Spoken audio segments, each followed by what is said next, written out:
My cam still look bright?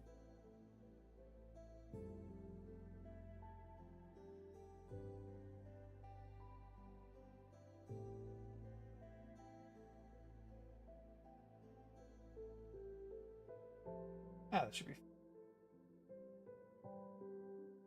All right. Started. Let's get the chat.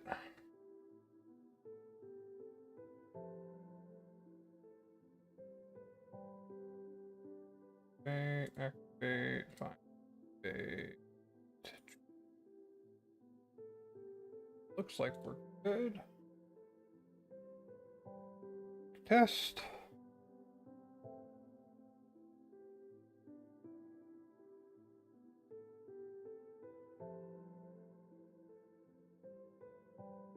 Uh-oh. Add those two. Why is this?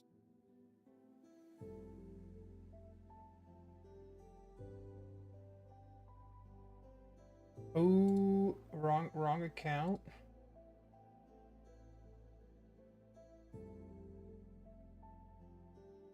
YouTube.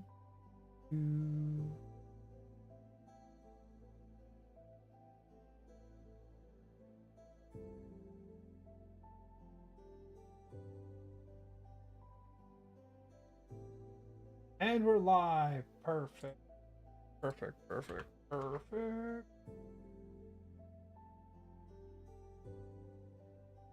Pause all these.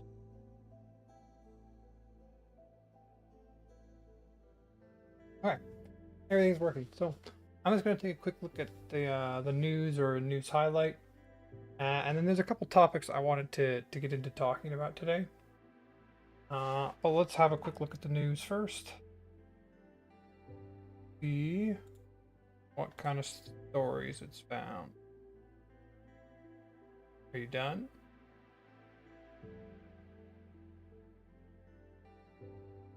Okay, we'll just take a quick look through the news. If I'm gonna deep dive on something, I'll do it after I've gone through the quick highlight stuff.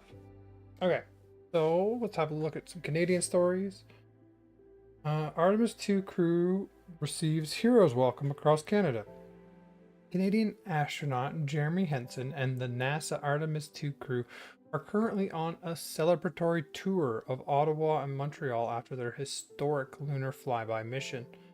The tour, which included a stop at the Canadian Space Agency headquarters on May 14th, highlights Canada's role as the second nation to send a human into deep space. This cements Canada's status as a top-tier space power and validates the multi-billion-dollar investment in the Lunar Gateway and Canadarm3. The Canadarm is one of those things installed on the International Space Station, right? What's the Lunar Gateway?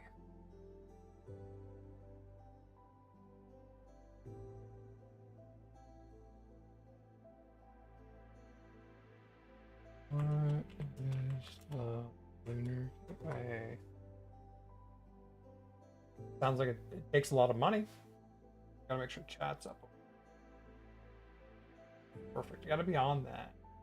Maybe I'll just my chat dead centers. Oh, that just affects.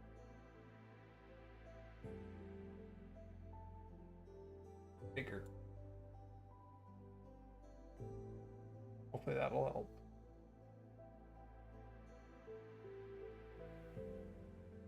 Okay. Lunar Gateway. The Lunar Gateway is a planned small space station that will orbit the moon, servicing as a multi-purpose outpost for NASA Artemis 2 program and its international partners. A modular human-tended space station in near rectilinear halo orbit around the moon. A highly elongated orbit. Okay, so kind of like egg shape, elongated. That brings it in close to the lunar south pole periodically. It will be significantly smaller than the International Space Station. They gonna have people on it?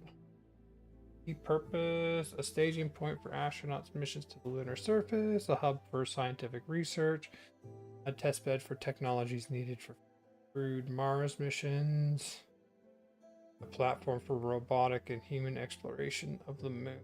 Who's involved? An international effort led by NASA with major contributors from the European Space Agency, Japan, Canada Space Agency, and the UAE, Mohammed bin Rashid Space Center. Oh. Key modules planned, Halo, habitat and logistics transport, the core living and docking module built by Northrop Grumman. Power and propulsion elements. Okay. So it looks like it's in short, the Lunar Gateway is meant to be humanity's first outpost in deep space. Permanent foothold in the Earth-Moon system that orbits the door to sustained lunar exploration and eventually Mars. That's exciting. I like that. So I assume this is coming, the Lunar Gateway, before we put some kind of more permanent settlement down on the moon itself. I know that was eventually their plan. LNG Canada reaches agreement for phase 2 expansion. The federal government and the government of British Columbia announced a final investment framework on May 14th to support the phase 2 expansion of the LNG Canada project. The agreement focuses on enhanced investment cooperation to progress a final investment design later this year. This project is a pillar of Canada's energy export strategy, aiming to supply Asian markets while balancing provincial emission target.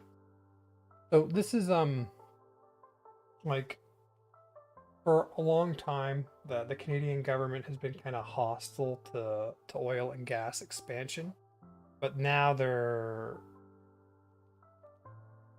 becoming far more accepting of it.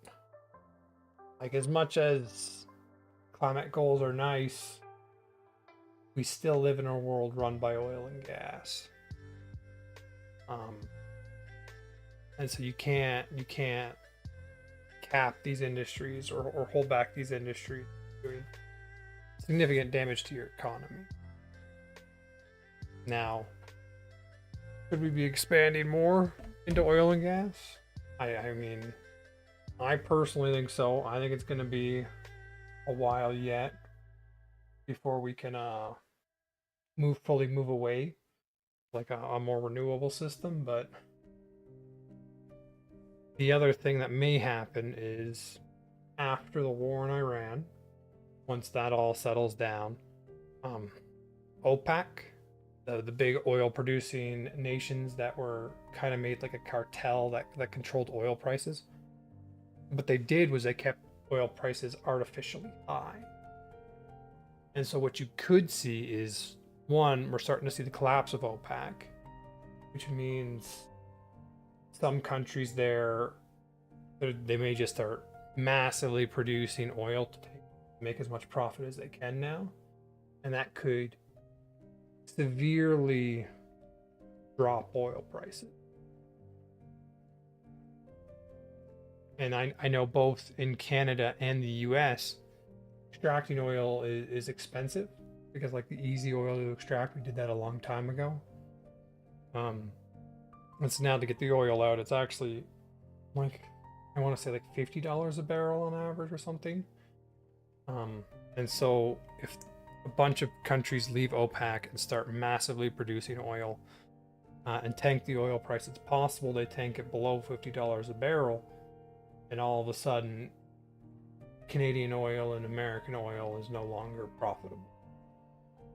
And so that's another danger with it, with at least investing into oil right now, because that could happen.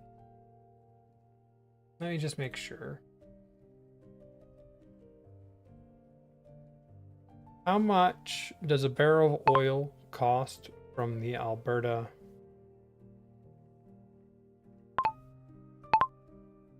How much does a barrel of oil cost from the Alberta oil sands? How much does a barrel of oil cost on average from the US?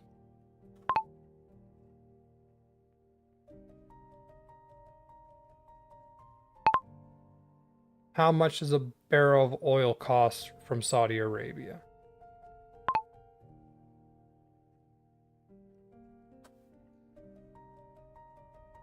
That's a good answer I'm looking for. Because from my understanding, Saudi Arabia, it's like there was somewhere in the Middle East where it was like $4 to produce a barrel of oil. And I know from Alberta and the US it is much higher. Or I'll let it talk. Let's see. Oil prices. I mean, we're over $100 a barrel again today. Look at that uncertainty. Sorry, you can't see the whole chart. Let me. Yeah, like you can see when the de-escalation started, but because it hasn't led to any kind of lasting peace, it's kind of gone right back up. All right, here we go. Great question. Do they have a chart? Perfect. Okay. Physical production cost, economic break-even. What was the difference? And it's worth separating two different numbers. The physical cost to produce a barrel versus the break-even price needed to be economically viable or fund government budget. Here's how these three compare. So one is just the cost to make the oil. One is for it to be economically viable. Well, this is the one we probably want to look at. So Alberta oil sands cost about 42 a barrel. 80 to 90 for their break even. Now that's quite a bit higher. Why? The full cycle production cost for Alberta oil sands dropped to around $42 a barrel in 2025 without blending and transportation. However, once you factor in the cost of blending the heavy bitumen with lighter oil to make it pipeline ready, plus shipping, WTI equivalent supply costs for delivery to crushing rise to roughly $80 a barrel. Projects and $90 a barrel for standalone mining operation. That said, for already built brownfield projects, operating costs are much lower. The prevalent price would have to drop to below $10 a barrel before most oil sands operators would choose to cut production because the massive upfront capital is already spent. Okay. So there was a massive upfront capital, and is that being rolled into the price of this? Would have to drop below $10 a barrel, which I mean that's not. I don't think that's ever happened. There was that one weird where you had oil traders playing with the oil market, and they got it to drop to negative for a little bit, but I don't think we'll see that again.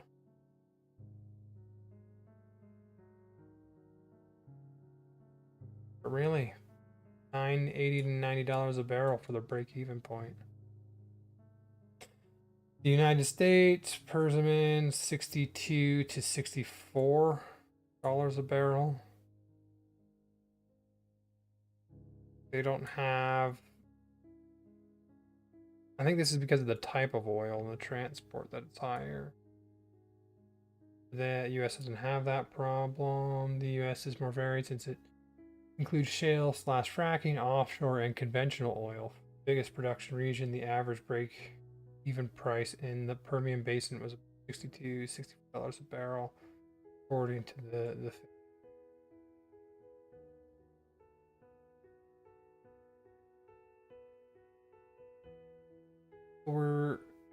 they were basically at their break-even point. They were going below their break-even point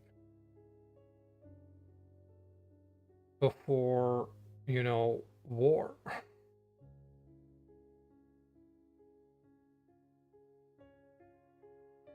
That's scary. They were becoming unprofitable before the war. Could that have been? Again, you got. I mean, could that have been a reason leading into their decision to start something that would cause oil spike? Because Trump invested heavily into oil and gas, right? And if they weren't making money,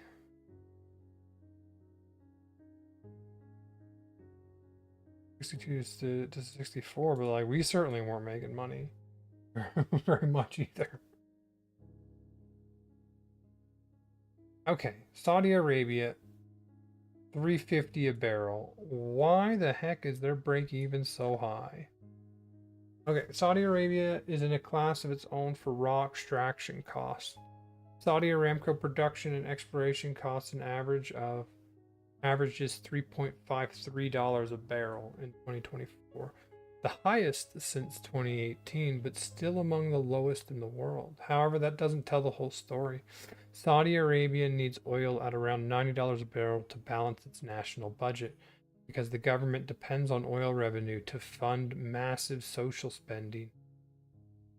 And its Vision 2030 economic transformation program. But this is because oil revenue has been placed already. They essentially need that price because of their spending.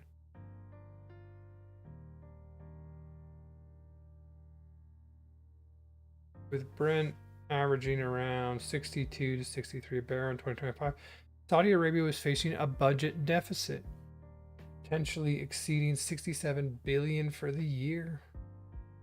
So then this is their break even for their budget. But I mean, like, budget, okay, we're really looking at these numbers. The physical production cost. Alberta, 42, which is actually cheaper than the US. Crazy. United States, this is specifically the Permian, 62 to 64. Saudi Arabia, 3.5. I mean, like, that's really hard to beat. Big takeaway: Saudi Arabia is the cheapest oil to pull out of the ground by far, but the Saudi government needs high prices to fund its economy. Alberta oil sands are the most expensive to produce, but are stable long-term producers since once built. They're very cheap to keep running.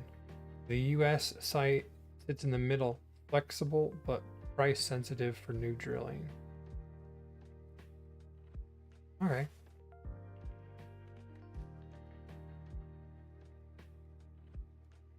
But like,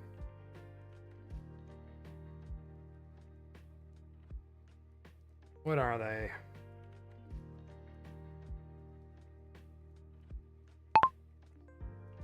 What countries make up OPEC?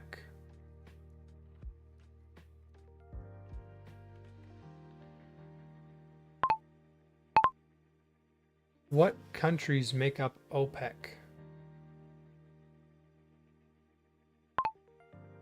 Is that how that's spelled?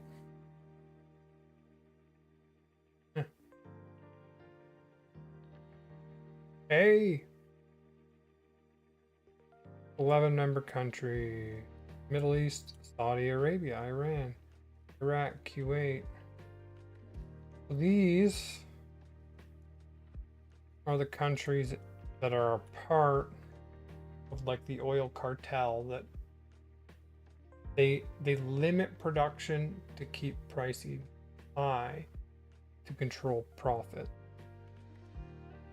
Notable past members, so UAE is a big one that just left. And if one member starts leaving and then they ramp production, make their profit, like you could see other members start to leave.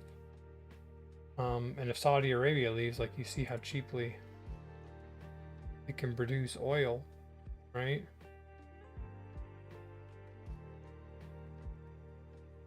See how cheaply it produces oil. They ramp their production, they could severely drop oil prices. And they don't need this high of a number if they start producing more because they got more to profit off of, right? And so that is something that could crash oil prices. If we see other countries start to leave OPEC, I would actually expect that to happen. See a couple other countries leave OPEC.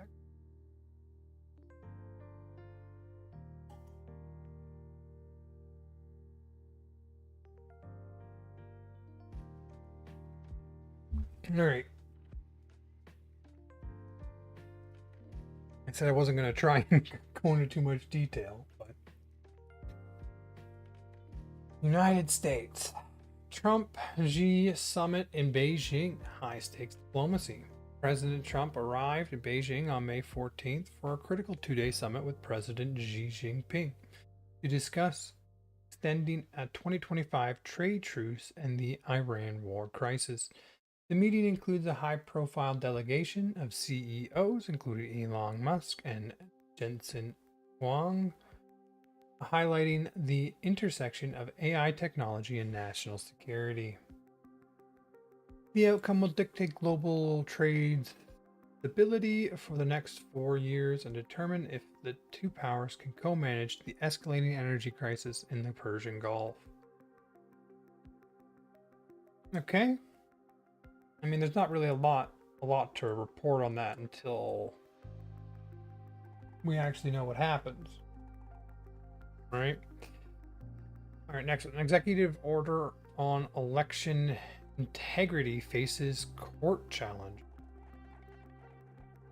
The Trump administration's second major elections executive order of 2026 focused on citizenship verification, partly blocked by federal courts this week as the U.S. heads towards the November midterms.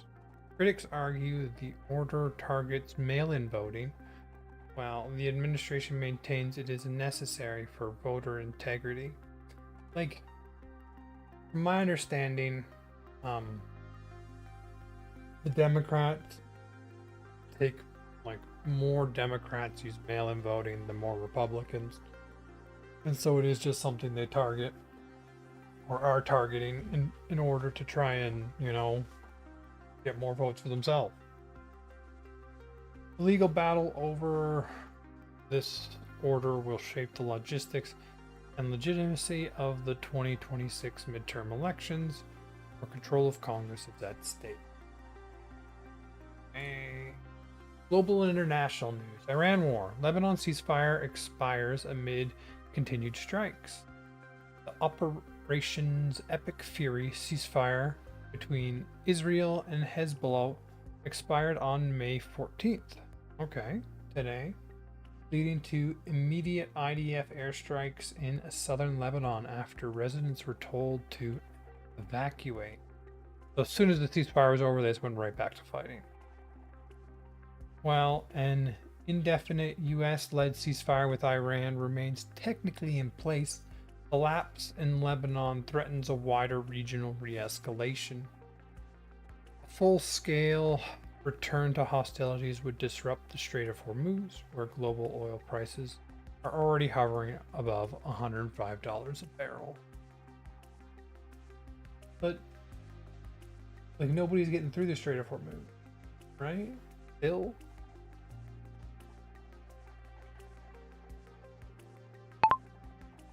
Are ships able to pass through the Strait of Hormuz yet? Like, I'm pretty sure it's still shut down. Like, this 20% of the world oil is still shut down.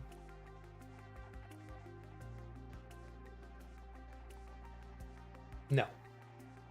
As of today, the Strait of Hormuz remains effectively closed to most commercial shipping. Here's the full picture. I don't care about the full picture. Not the full. Bottom line: the Strait of Hormuz is not safely open. This has been described by the IEA as the largest oil supply disruption in history, bigger than the 1970s oil shock, and there's no clear resolution in sight. Wasn't this one people lining up at gas stations in the US? I'm pretty sure we have we become less dependent on it, but still fuels cars. I mean, okay. BRICS foreign minister convene in Delhi. Foreign ministers from BRICS nations met in Delhi on May 14th, where Iran urged the bloc to issue a formal commendation of US and Israeli military aggression. The meeting highlighted the growing diplomatic rift between the G7 and the expanded BRICS Plus group. This meeting signals a shift in the global order as BRICS nations explore alternative payment systems to bypass US sanctions during the Iran conflict. So this also happened today. Formal condemnation of US and Israeli. I want to know if that happened.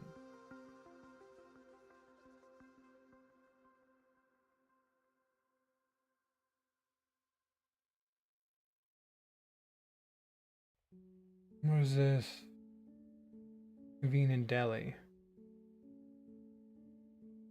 During the foreign ministers' conference in Delhi, did any nations formally condemn the US and Israeli military aggression?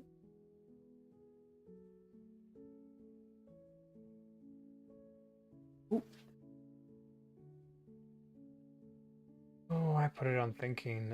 Take a back to that then. We were here.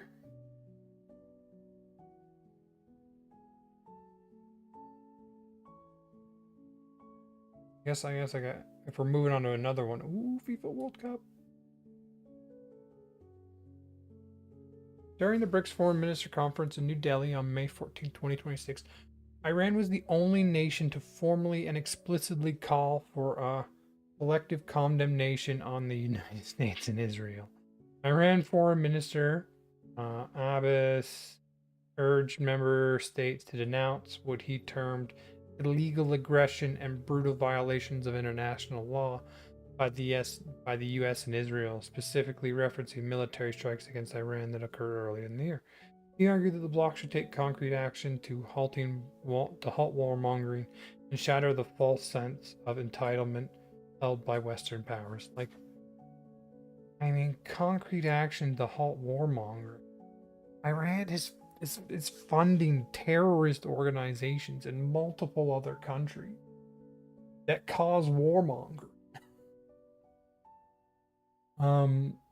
Like, that's massively hypocritical.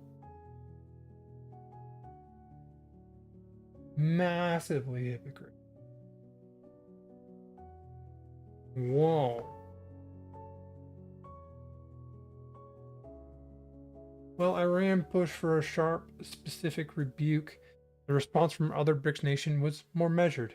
India acknowledged that the conflict in West Asia merits particular attention, but did not name the US or Israel. Instead, he focused on the fragility of the situation and the necessity of maintaining unimpeded maritime flow through the Strait of Hormuz and the Red Sea. General bloc stance. Analysts at the summit indicated that a unanimous formal commendation is unlikely. While nations like Russia and China share concerns over unilateral military actions, the bloc currently remains divided on issuing a specific joint statement that could further escalate tensions during the ongoing Trump-Xi summit in Beijing. Yeah, you don't want to do it during a summit. That's for sure. Collective focus, the group discussion. Like, I like the Indian foreign minister's thought. fragility of the situation and the necessity of maintaining unimpeded maritime flows.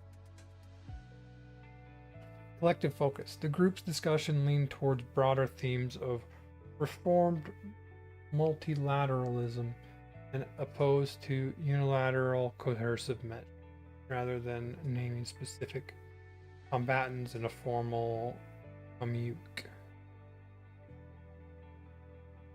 Okay. Where were we? We're going to go on to upcoming important events. FIFA World Cup 2026 kickoff June 11th, 2026. The world's first 48-team World Cup is set to begin in less than a month. Hosted across 16 cities in Canada, Mexico, and the United States. So this is all of North America. Host nations are currently finalizing security protocols for the expanded 104 match schedule. This is a massive economic driver and a test of North American logistics coordination and on an unprecedented scale. Like, to be fair, like Canada and the United States are not exactly known for football. Like, we're not. I think our team got in because we're one of the host nations. I don't know about the U.S. Actually, I don't know for sure, but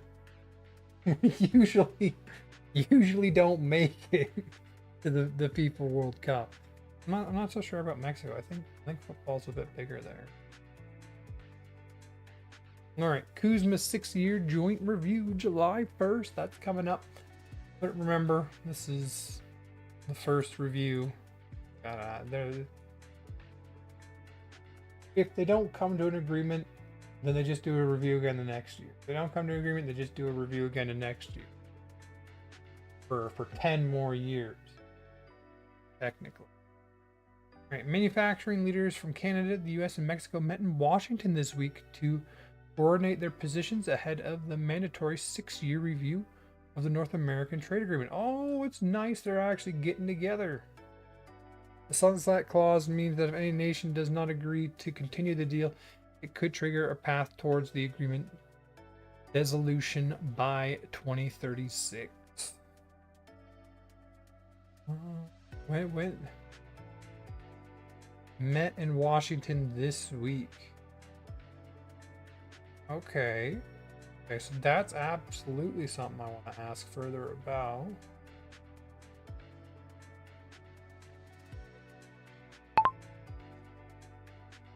I hear that the US, Canada, and Mexico met this week to talk about Kuzma. Can you provide more information about the situation?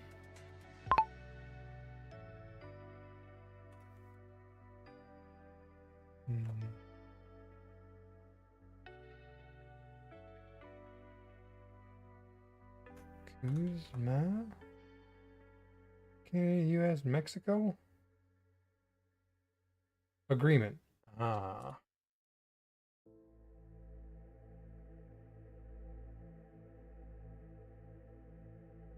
See if it finds it.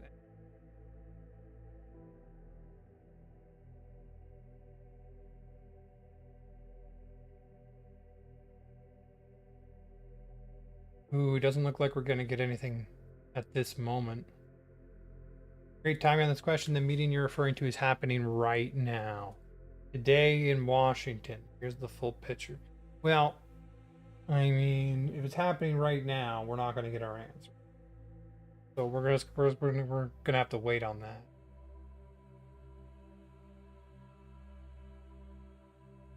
Bottom line, the formal July 1st, 2026 review deadline is fast approaching, and the stakes are enormous, not just for trade, but for the broader Canada, US, Mexico relationship.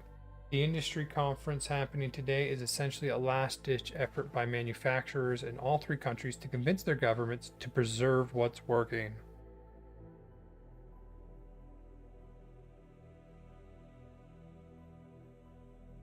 I hope they come out of it making some progress. All right, underreported but important stories. Black Core disinformation campaign in France. French authorities are investigating Black Core, an Israeli linked firm, for allegedly orchestrating a massive disinformation campaign using AI generated websites to influence recent municipal elections. While the US and China grab headlines, the privatization of disinformation by small, high tech firms is quietly undermining democratic stability across Europe and the global south. Whoa. Black Core disinformation campaign.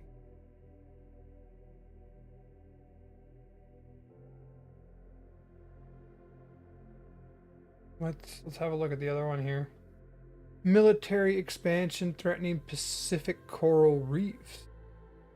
Rapid base construction and naval exercise in the Pacific intended to counter regional influence are causing irreversible damage to some of the world's most biodiverse coral reefs. We still have coral reefs? I thought global warming was killing them off pretty quick. Environmental degradation is being treated as a secondary externality to security, but the loss of these reefs threaten the food security of millions of the long-term climate resilience and the long-term climate resilience of the entire Pacific Basin.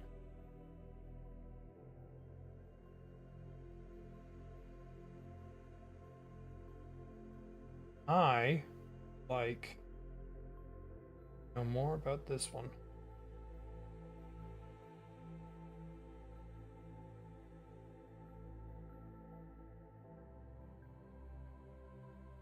The Black Core disinformation campaign in France.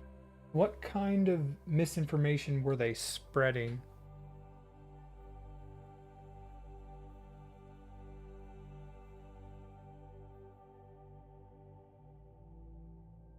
Like, were they trying to get other people elected? What exactly were they doing? Because it said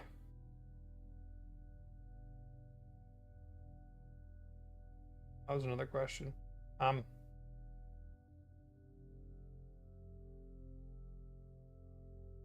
To influence recent municipal elections. So here we go. French authorities are currently investigating an interference campaign linked to an obscure Israeli-based firm called Black Core that targeted the hard left France Unbowed Party. Hard left. Okay. During the March 2026 municipal election, the campaign utilized a combination of digital and physical tactics to spread several types of misinformation. Let's have a look. Criminal and ethical smears. Deceptive websites and social media accounts were created to host fabricated allegations of criminal behavior against specific France Unbowed candidates, including the French names. These David. There's one I know. Against those three people. Sexual misconduct allegations. One prominent aspect of the campaign involved a now defunct website that made vague allusions to sexual misconduct by Deluge. This guy in Marseille. Physical QR codes were posted in public spaces to lead voters directly to this defamatory content. they were doing the QR code. The QR code system. You just put a QR code and paste it somewhere and tape it up. Apparently effective. Disparaging advertising. Like, That's a big one. The operation funded negative digital ads and disparaging placements in local newspapers, such as Not Gonna Try It, that newspaper, to undermine the reputation of the candidates during the height of their campaigns. Now, one thing I'll say is, so one thing my dad does is he likes setting up antennas where you can like pick up cable channels. You know, those old antennas people used to have in their house, and you would turn them in the direction. And where he lives, he could get channels. Well, most of the channels he got was actually from across Lake Erie. I forget what city the U.S. is over there. Anyway, so he was picking up a lot of U.S. channels, and the number of ads, specifically attack ads, you guys have around every election season is terrifying.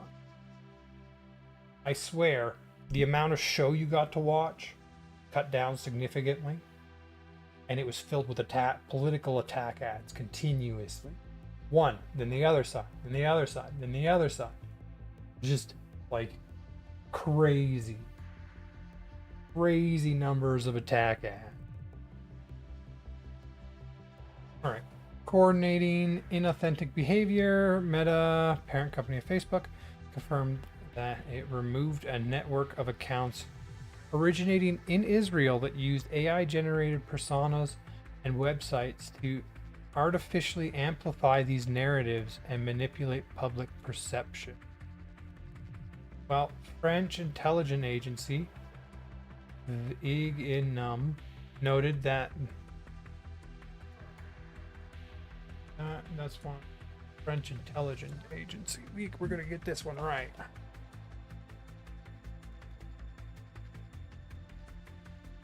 Viginum.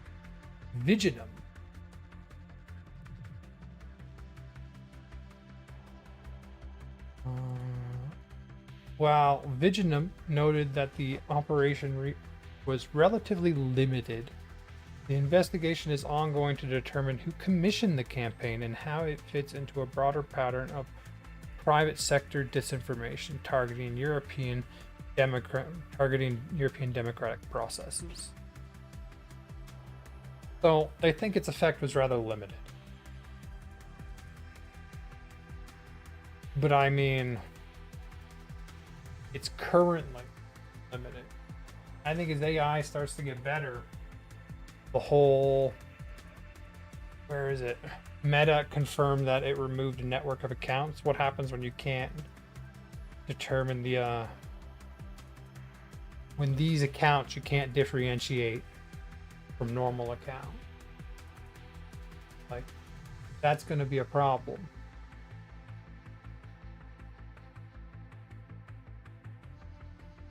All right.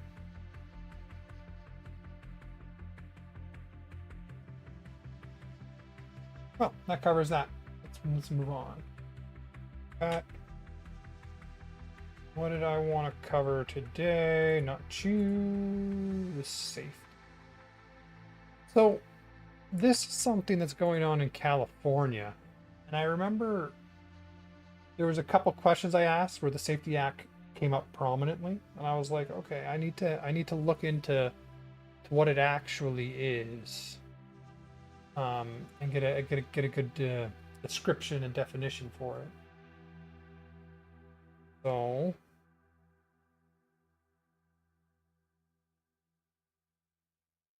what is the Safety Act that's currently going through the California Congress? What's the current state of it?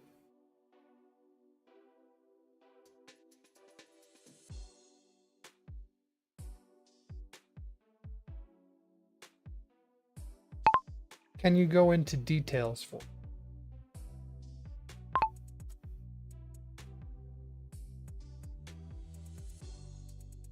Okay. While it's doing that, see if YouTube. Oh, I don't know if we want year on that. OFCOM is getting sued over Online Safety Act. What is the Online Safety? The Online Safety Act? I don't know if that's the same thing.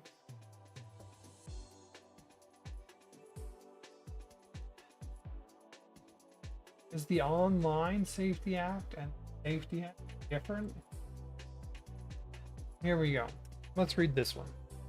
As of May 14, 2026, there are two primary pieces of legislation referred to as the Safety Act. Well, I think that's where my my misunderstanding is coming from. So let's see if we can figure this out.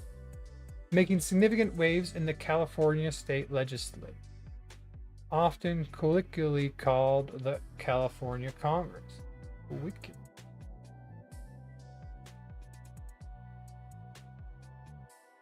First, make sure I'm saying it right. Colloquially. Colloquially. Colloquially. Colloquially defined.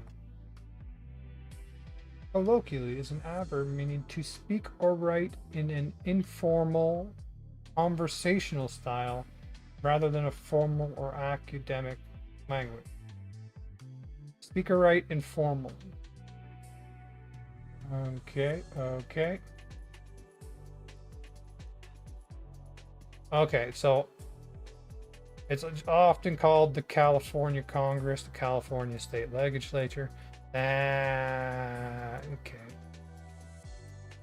One is a high-profile social media safety bill currently moving through the committee process, and the other is a gender identity disclosure law that was recently blocked by the US Supreme Court. Well, both of these sound very interesting, but I think this is the one that kept coming up. Okay. The Social Media Safety Act. The Youth Social Media Ban. Ooh. This is the most active safety act currently working its way through the legislative meat grinder. Current state. As of May 14, 2026, the bill was on the Assembly Appropriations Committee's suspense file agenda. Critical hurdle where bills with significant fiscal impacts are decided. It is currently being fast-tracked by proponents despite intense opposition from civil liberties groups. Okay, so it's at the committee stage. So usually in most congresses or legislatives it goes like they have a vote on it, or they talk about it, and then in the Congress, and then they send it to a committee, and a committee does all the legwork on the bill before it is then sent back for a vote, become law. Sometimes it's got to go to multiple committees, or that kind of just depends on the democratic and legal system. But so it goes to a committee. The committee does all the legwork of the bill, do all the research, and then presents that research to the Congress as whole, and then they vote on it. Just because it's in committee doesn't mean it's going to pass. But the fact it's being fast-tracked, I mean, it seems to think that it's going to pass. Well, we'll see if they bring up anything about it.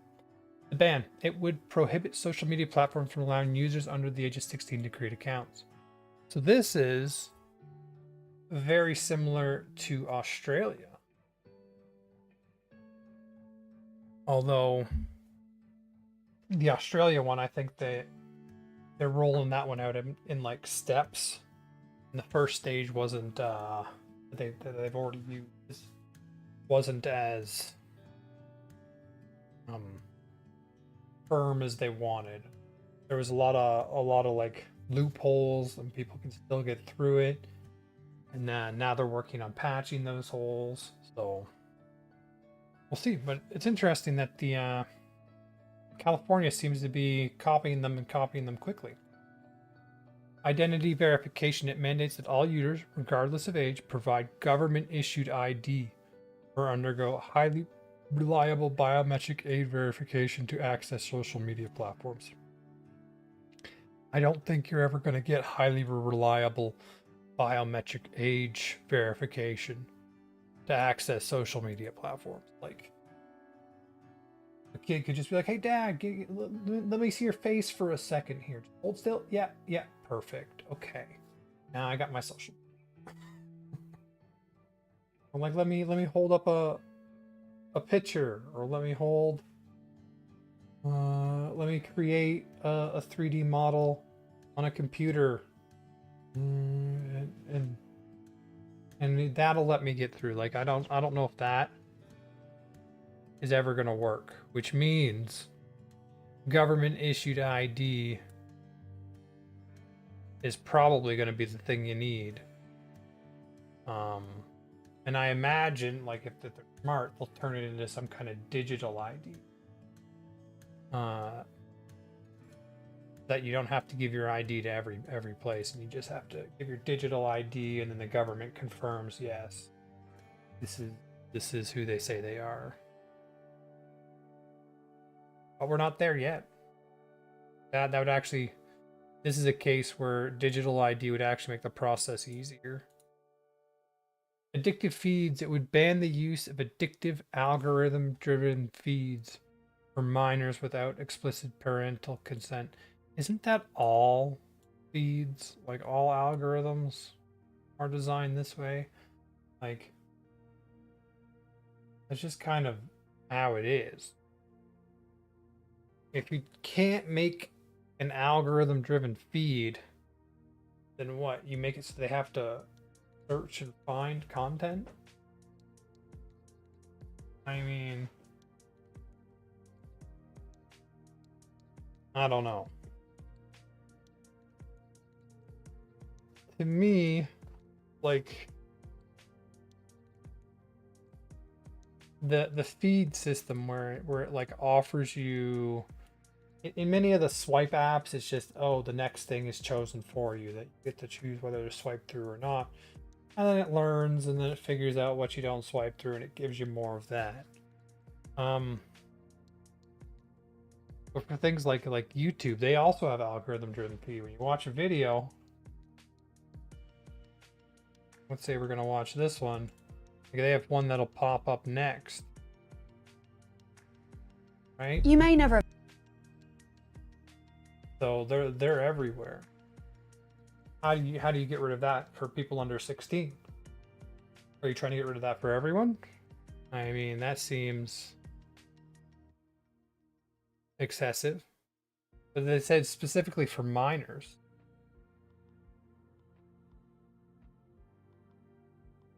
I don't know about that one.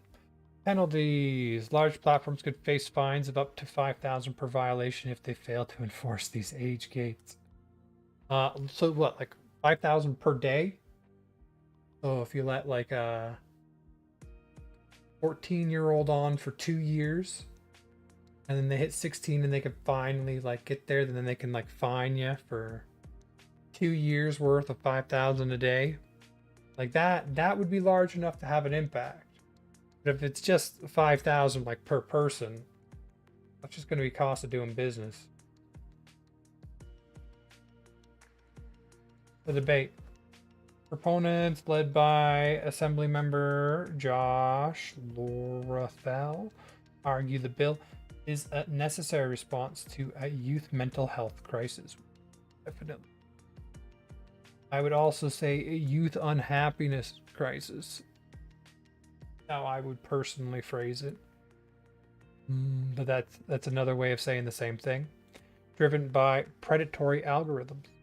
Opponents, including the EFF and ACLU, argue it effectively ends online autonomy for adults and isolate marginalized youth who rely on social media for community. Like, I'm gonna be honest, I support the ban. I think you have to do it carefully, because like, honestly, I personally support the use of a ban in would support some kind of digital ID, that you provide your identification to the government and a government system, and then when you need to validate your ID, you do so through the government, and then the government can be like, yes, you want to log into your social media, you validate through the government, and the government goes, yes, this is who they say they are. And that way, not every social media company has your ID, because you just know if it's not done this way, they're going to require, every site's going to require your ID, and they're just collecting IDs that can then be used to like impersonate or whatever.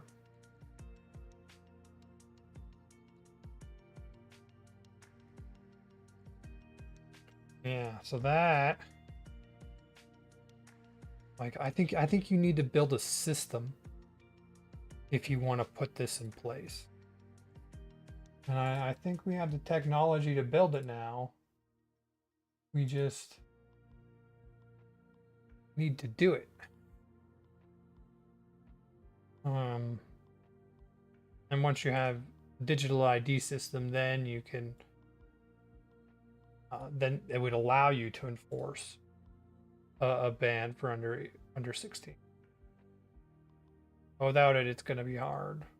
You're going to face all the same problems that the Australian system is currently facing, where people just get through the system or don't even get affected by it. Okay, so this is the Social Media Safety Act. Now we're going to look at the Safety Act. So I think this is the one that has come up multiple times for other things I've been looking at. Support academic freedom and enshrine transparency for youth. While this was signed into law in 2024, it is currently going through a major legal crisis in the courts that has put it back at the center of legislative debate this month. Current state. In late April/early May 2026, the U.S. Supreme Court issued a landmark ruling that effectively blocked the enforcement of the Safety Act. The court held that the law's blanket non-disclosure policy violates constitutional rights of parents. Blanket non-disclosure policy. Is this the one they were calling like the anti-Nick Shirley bill? I think. Okay, key details. The goal. The act originally barred school districts from enacting forced outing policies. Okay, give me a second. So, the act prevented schools from creating forced outing policy. So if a school wanted a policy where if a kid came out at school as trans or gay or something, the school is not able to create a law to make the teachers tell the parents. Prevented the schools from making that law or like making that rule or that policy. So essentially it was forcibly allowing children to, if they come out at school, the school could then not tell the parents about them coming out. Like if they came out as being trans or came out as being gay, the school was no longer able to tell the parent about that. Rules that require teachers to notify parents if a student changes their pronouns or gender identity at schools. Okay, so specifically pronouns or gender identity.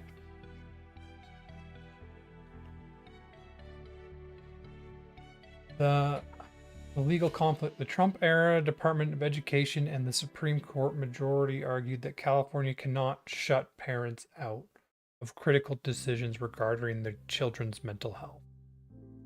I mean, like, I largely agree with that.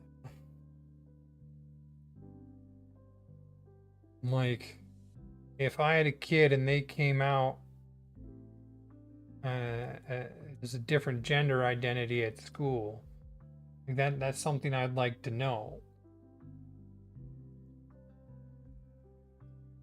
And the Safety Act prevented that. Impacts. This ruling has triggered a wave of new parental rights bills in the California legislature this week. A conservative lawmaker looked to capitalize on the Supreme Court's decision to mandate disclosure. Okay. So then, if this bill was struck down by the Supreme Court, that effectively blocked the enforcement of the Safety Act. So now schools are allowed to tell parents about, like, they're not forced to, but they're allowed to create the policies to tell parents when their children comes out with a change of pronouns or a gender or different gender identity. I mean, like, I feel like that's something the parents should know. Like, we always talk about how important parenting is to children, then you deprive them of important information about their children. How are they supposed to properly parent?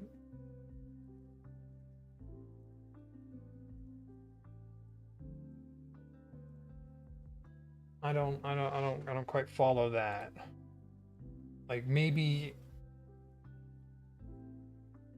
they're trying to, I don't know. And I don't know what the law was designed to stop.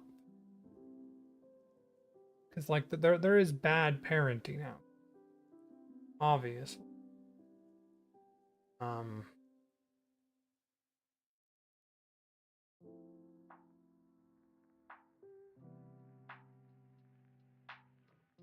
But, like, because of some bad parenting, you prevent good parents from getting proper information about their children.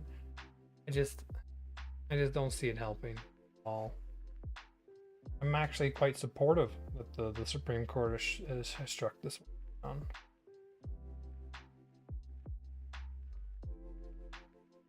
But this is the one I want to know more about. Read that one too, but let's how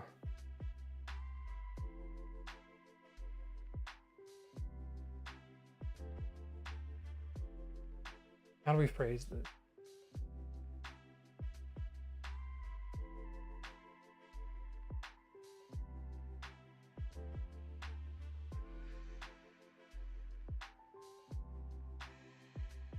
What do they call it? Pronouns or gender identities? Since AB 1955, the Safety Act was struck down by the Supreme Courts, do the schools in California tell parents when a child changes pronouns or their gender identity at school? What's the current state of that?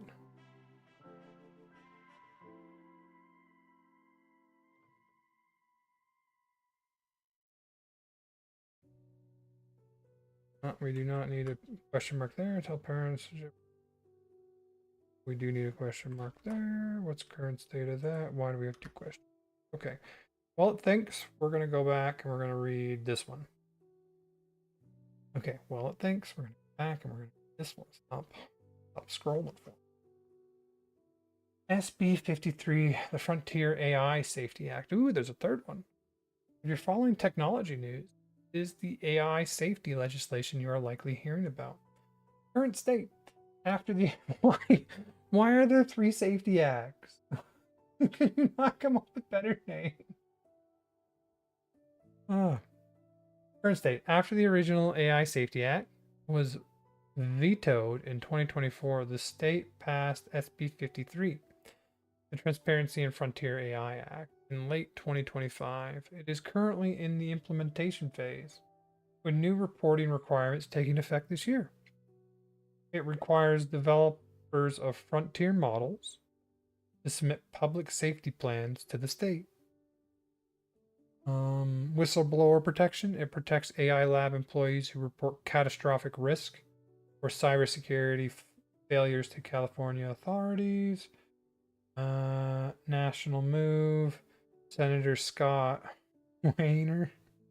The bill author is currently using the success of this law as a platform for his 2026 congressional run. You need to take these California standards to the federal level. I mean, I largely agree with a lot of AI regulation. Whistleblower protection, absolutely. Like, I think this should be something done federally in Canada and the US. Safety protocols. It requires developers of frontier models, the most powerful AI systems. So we're talking big companies then, to submit public safety plans to the state. I mean, I don't have a problem with that.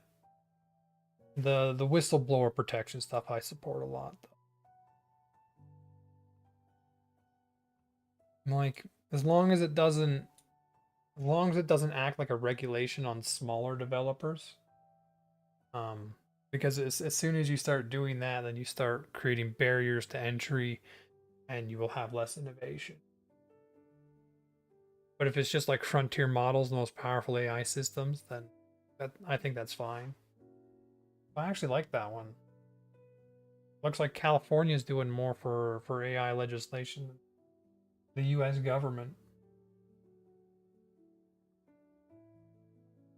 3 different safety acts. Why it matters to you. If AB 1709 your experience with browsers like Brave or tools like OBS might be impacted by new identity verification requirements for any social linked services you use. I mean, I guess if this is done in the US, I imagine OBS and Brave would make what you see quite often is if a large enough market requires or forces a change, you see the change in the whole product. Rather than just changing the product for that specific market, you usually just see a blanket change across the whole product. Because if one place is going to implement these regulations, it's highly likely another place will also implement.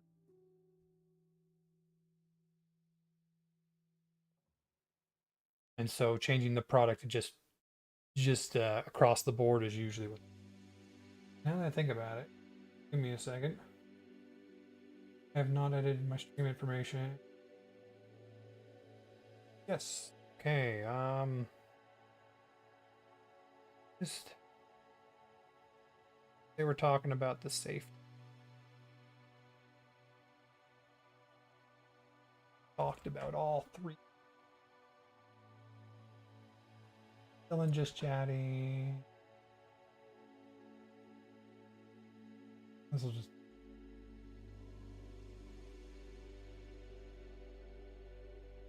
YouTube.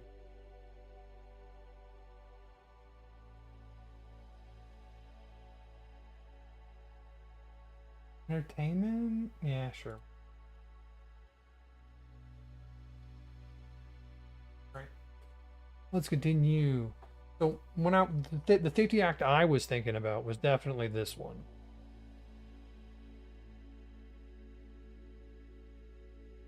And this is not the same as that, the anti-Nick Shirley law or whatever. I don't. Maybe I'll look that one up next. Okay. The current situation in California is a complex legal tug-of-war between state laws and federal court mandates. Well, the Safety Act remains on the books. Recent Supreme Court intervention has significantly changed how schools handle parental notifications. As of May 2026, here's a breakdown of the current state of parental notifications in California schools. 1. Supreme Court intervention. On March 2nd, 2026, the U.S. Supreme Court issued an emergency ruling that effectively reinstituted a permanent injunction against California's non-disclosure policies. The court held that parents have a federal constitutional right to be informed if their child expresses gender incongruence at school.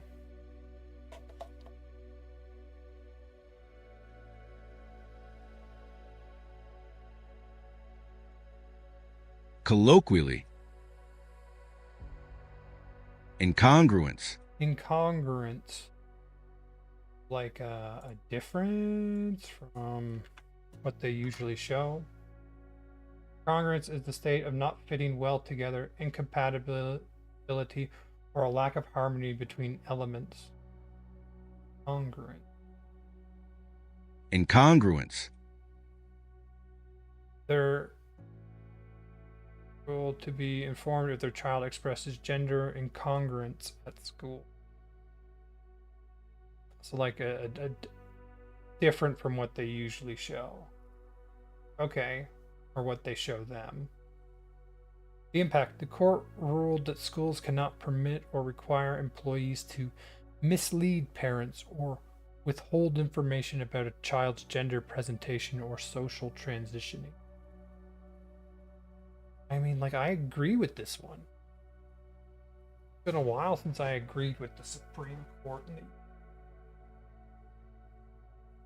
The current state of AB 1955, the Safety Act. The Safety Act was originally designed to prohibit school districts from outing students without their consent.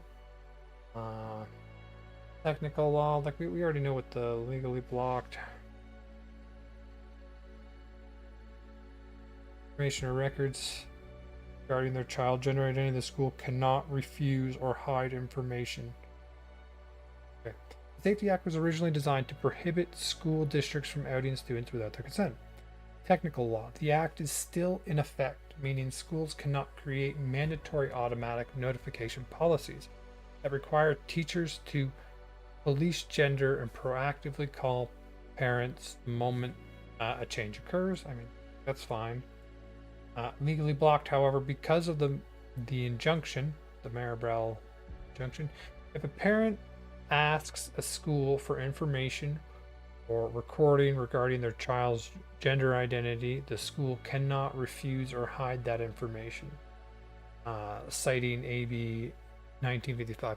I'm going to guess this also extends to, like, if you're asking general questions about your child's actions at school, like how are they getting along, like parent-teacher interview, when you go in and you do general stuff, I imagine they cannot hide this information, even if like you don't specifically ask for it, but you're looking for how they interact with other students at school. Very typical. That you can't hide if they have changed their gender identity, but you're not required to report it. Like you're not going to send an email out the day of. It's something that probably cannot be hidden during a parent-teacher interview. Parental access via FERPA. In early 2026, the California Department of Education updated its guidelines to clarify the relationship between state law and federal records law. Right to inspect. Parents have a federal right under FERPA to inspect and review all educational records. What counts? This includes things like gender support plans, school health records, or official name/pronoun changes requests maintained by the school. Federal funding. In January 2026, the U.S. Department of Education warned California that withholding these records could result in a loss of federal funding, leading to the CDE's more cooperative guidance in February. California Department of Education. Okay.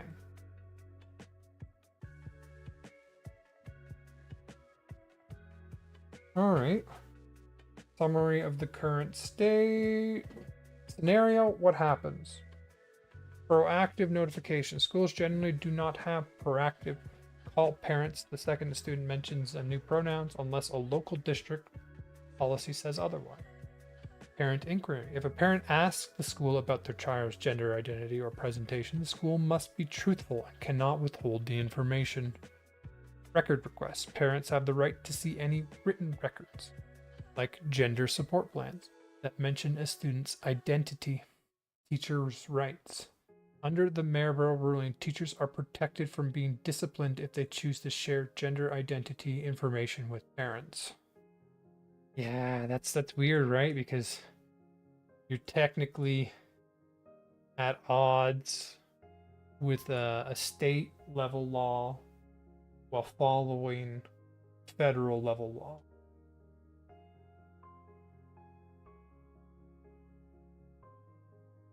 And so they need to have protections. Okay. Bottom line, while California tries to create a privacy shield for students with AB 1955, the federal courts have essentially opened a door for parents. Schools are now caught between a state law that discourages forced outing and a federal court order that protects a parent's rights to know. I mean, that's not a good place to put California teachers, in my opinion.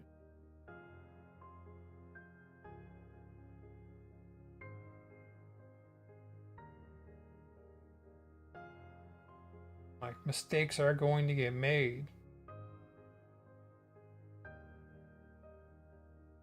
What were the other two safety acts? Social media ban. Actually, I kind of like that one. Committee, not law yet. Frontier. Oh, that's the AI one. I like that one too. Honestly, it's this gender one. That's the only safety act I don't really like coming out of California, right? All right, well, I'm gonna move on to a different topic. Chat this. Okay. So, is there any reason to come back to the Safety Act? Like, there was the whole,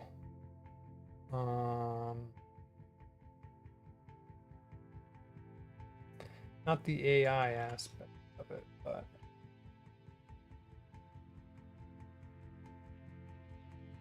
the other aspect, social media ban. I want to follow how that one goes.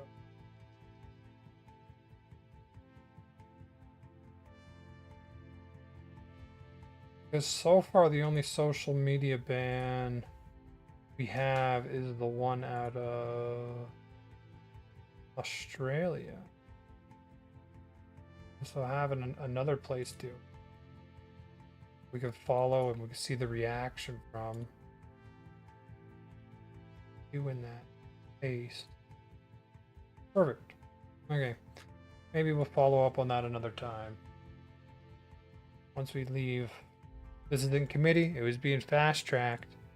I imagine we'll hear about it on the news when if it passes. Okay. What was the other thing I wanted to go through? I wanted to know what Palantir.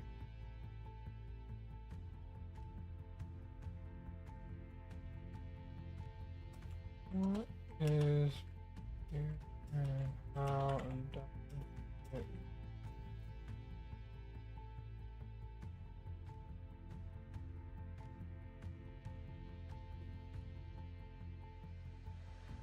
Palantir is something that I hear about a lot in the US right now.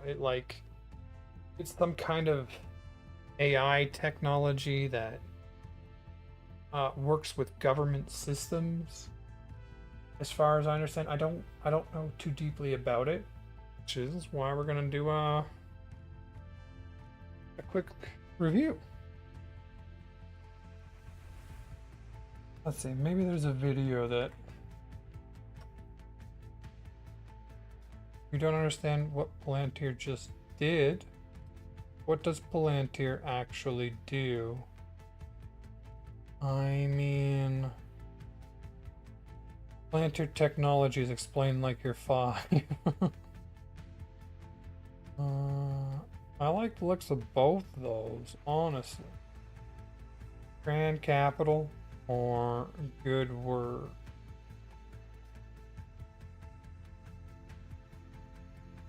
We're gonna try this one. Born from the ashes.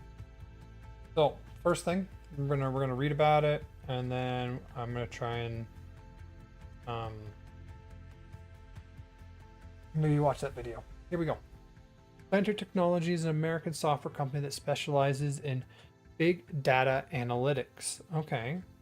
Rather than being a data provider, Palantir builds platforms that allow organizations to integrate, manage, and analyze massive amounts of fragmented data from disparate sources. So, something like looking at the massive amount of top footage, police body cam footage, to look for patterns and stuff like that. Is that what they're doing? The company's primary goal is to help humans find needle in haystacks, identifying patterns in complex data to assist in decision making for counterterrorism, disaster relief, and corporate supply chain management. And that's essentially what AI is good at. Looking through large sums of data and finding patterns that generally humans wouldn't notice when looking through the data. Like one of the ones that stand out to me is they were looking at images of people's eyes, and they were trying to predict the outcome of, like, if this person will develop cataracts, will they have any other eye disorders, and we tell that by looking at just a picture of their eyes. And they found that the AI could actually tell their gender, tell their age, very specific, like getting it right almost every single time, just from a picture of their eye. And it was able to, I mean, I don't even know what it was looking at for gender, but the capillaries in your eyes apparently only get larger throughout your life. And so based on the size of those capillaries, it can determine your age. And this was something they weren't looking for, but it was something it found. And so if you give AI enough data and enough data, like samples, it can find patterns that the average person would never be able to notice. And so I'm guessing that's what this is trying to do, Palantir. The core platforms. Palantir operates through 3 main software platforms, each tailored to specific environments. Palantir Gotham, primarily used by government agencies, defense, intelligence, and law enforcement, is designed to identify hidden patterns within deep datasets, such as mapping out criminal networks or tracking threats in a combat zone. I remember reading about essentially how the dark money works, and it's through essentially trust and people who even themselves up through the global marketplace. Like they'll buy something on cheap through the global market from a specific vendor, essentially providing money to that vendor because they're buying it for cheaper than it would be. That's how different parts of the dark money system even each other up, and it's trust between individuals that do this through the dark money system. And so I'm guessing Palantir Gotham is a system designed to look at all the data and try and find these aspects that we wouldn't notice because it's a person to person kind of thing, and it just looks like, oh, this person's just getting a good deal. No, that person's actually evening up accounts in a dark money system through this transaction. And Plantier Gotham is probably a lot better at finding something like that than a human would be. Or tracking threats in a combat zone. Okay. Plantier Foundry, built for the commercial sector, helps large corporations manage their data, operating, allowing them to optimize everything from aircraft engine maintenance to pharmaceutical research. Interesting. Plantier Apollo, a continuous delivery system that manages and deploys the other platforms across various environments, whether on-premise, in the cloud, or on the edge, like satellite or a drone. Plantier API, Artificial Intelligence Platform. AIP. Okay. Their most recent edition, which integrates large language models into private networks, allowing users to interact with their data using natural language while maintaining strict security protocol. So this is all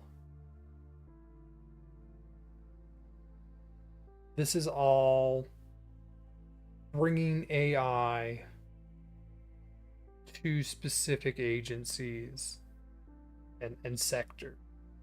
They're building AI platform and making it easier to interact with, so that you could provide an AI massive amounts of data and have it analyze. It looks like you can now talk to the model that's analyzing your data and try and get important information out of the data. I wonder what they can find. Like if you give it all police cam data, ask it to look for certain patterns, what it'll come up with. That would be interesting.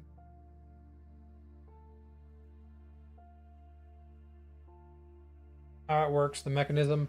Plantier does not operate as a traditional black box AI. Instead, it follows a human in the loop philosophy.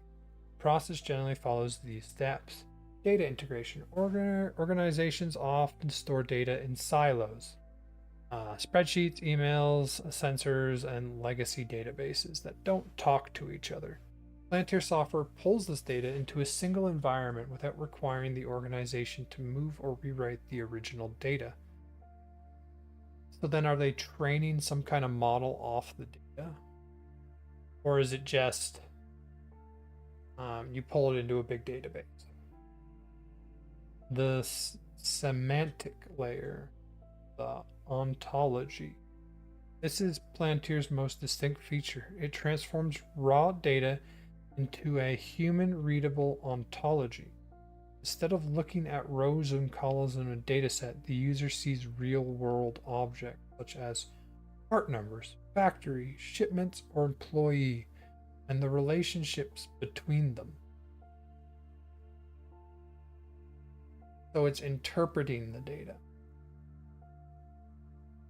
And you no longer see the numbers, you see, okay, you see it as this factory sending things to this factory, or this employee doing this. This word looks important in this. Ontology. Find it. Ontology is the branch of philosophy that studies the nature of being, existence, and reality.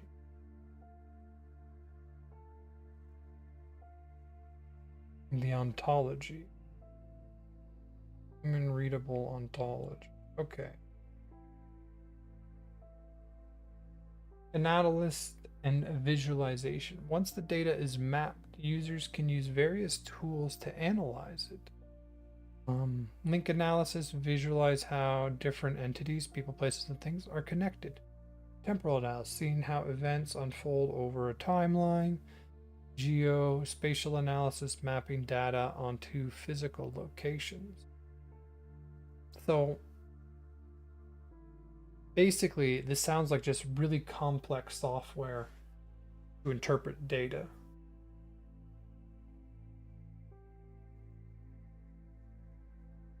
With AI, I'm guessing.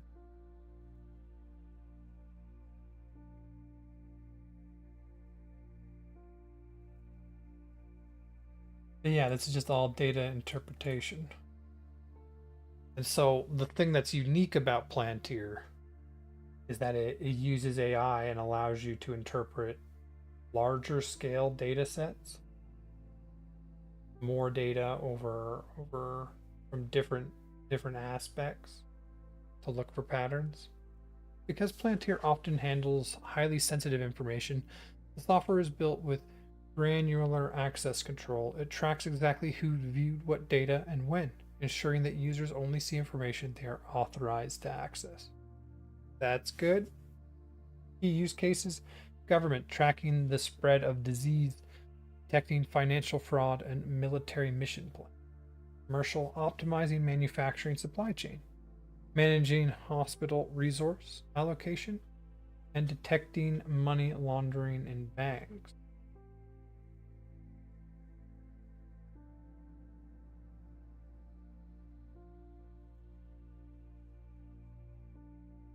Does Plantier depend on AI to organize its datasets?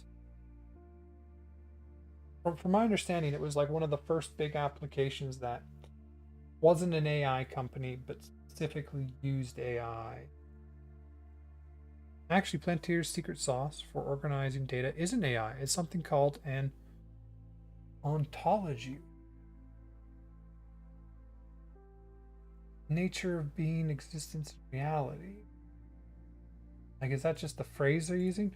Well, many tech companies use AI to guess how data should be organized. Plantier traditionally takes a more structured, engineer-led approach. Think of it like this. AI is great for finding a needle in a haystack, but Plantier focuses on turning the haystack into neatly indexed filing cabinet first. So it's organization of data. Here's how they handle data organization without purely depending on AI. So they don't purely depend, but that doesn't mean they don't use it. So they turn the data into something usable, like they take all the scattered data, turn it into, as they use, filing cabinets, something more organized, and something that an AI could more easily go through. The ontology, the digital twin. Instead of using AI to label data, Plantier creates a thematic layer called an ontology.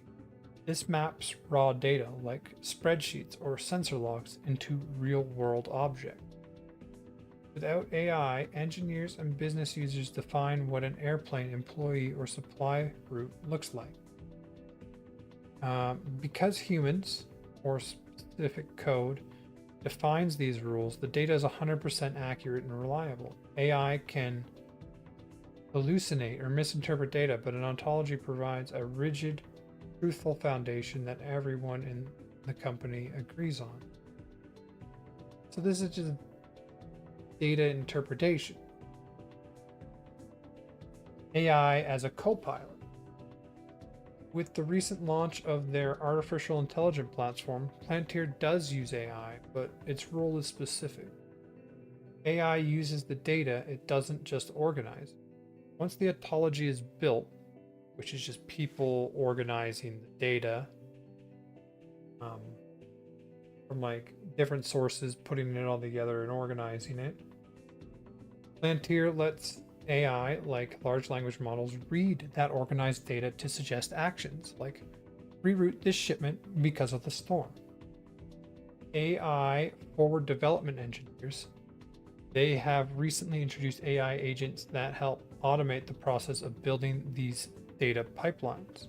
But the final structure is still governed by strict logic to ensure security and accuracy. Human in the loop. Palantir is famous for its human in the loop philosophy. They believe AI should assist humans rather than replace them. I think that is the most important part of AI development. Like, when you look at the Hornet, which is a new drone created for the war in Ukraine, it still has humans that have to okay targets. Even though the drone itself can autonomously essentially attack the target, the human still has to okay the target. It's a human in the loop system, and that's, I think, very important, because a lot of these systems still will have so many errors if you completely remove the human. The data integration is handled by software engineers and automated pipelines. Okay. The decision making is done by humans using AI generated insights. The organization is dictated by the business actual real world structure, the ontology. Why not just use AI? If Palantir relies solely on AI to organize data, the military command or a bank CEO couldn't be certain the data was correct. By using the structured ontology first, sure that when they do plug AI into the system, the AI is working with clean, verified information. Essentially, Palantir uses software engineering to organize the data so that AI can be used safely to analyze. Okay. And they work with government agencies, defense, intelligence, law enforcement, and in the commercial sector. So isn't this just the next step of like, many companies have software that they're dependent on? This is just the next step of that. Specifically, like, data analysis of this.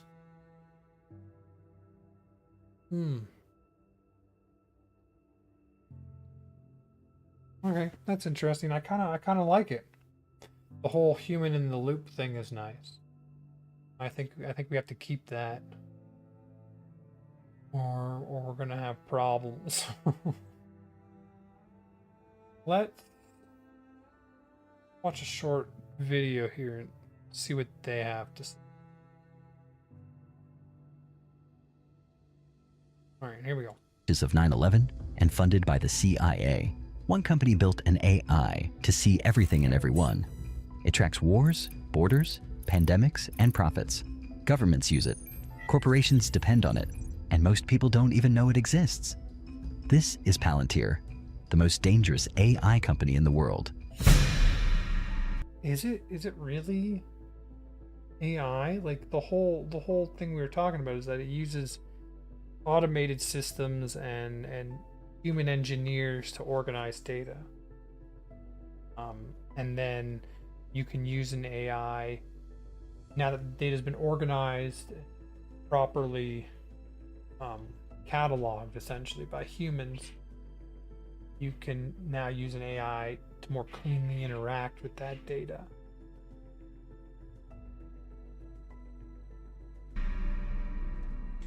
September 11th, 2001.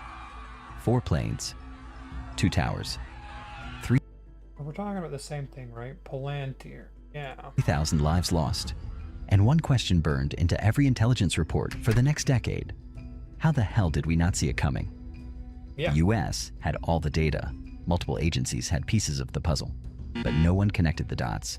There was no single pane of glass. So Silicon Valley stepped in with an idea. What if we built software that could? Something that could sift through oceans of emails, surveillance footage, passport records, satellite images, and bank transfers, and find the next Osama before he booked a plane ticket. Enter Peter Thiel, the PayPal co-founder and libertarian philosopher in residence, who had just made millions by stopping credit card fraud with algorithms. Now he had a new idea: use those same tools to stop terrorists. If anti-fraud tools can detect a stolen credit card, why can't we build tools to detect a stolen airplane? He called it Palantir, named after the all-seeing orbs in Lord of the Rings. A fitting name for a company obsessed with visibility and secrecy. Palantir started like a Bond villain's tech startup. Small team, secretive office. Their first investor? Not Sequoia, not Andreessen Horowitz. It was In-Q-Tel, the CIA's very own venture capital firm. Oh. Yes, the CIA has a VC arm. And no, you're not supposed to know that. The goal? Build a platform that could do what no human analyst ever could: spot threats hiding in plain sight. Blend messy, siloed government data, passport logs, drone footage, field reports, into one God view. Easier said than done.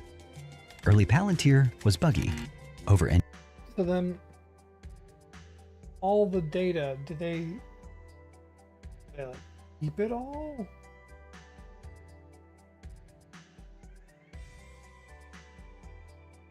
Because I thought, like, you're working for a specific agency, aren't you organizing that data specifically to them? How does that fix the issue of agencies not talking to each other, not like having parts of the puzzle but not the whole puzzle? Fundamentally, that I don't see that fixing that problem. To phrase that. Does Palantir hold all its information in one database? I hear it was started in order to help like different organizations communicate and share data.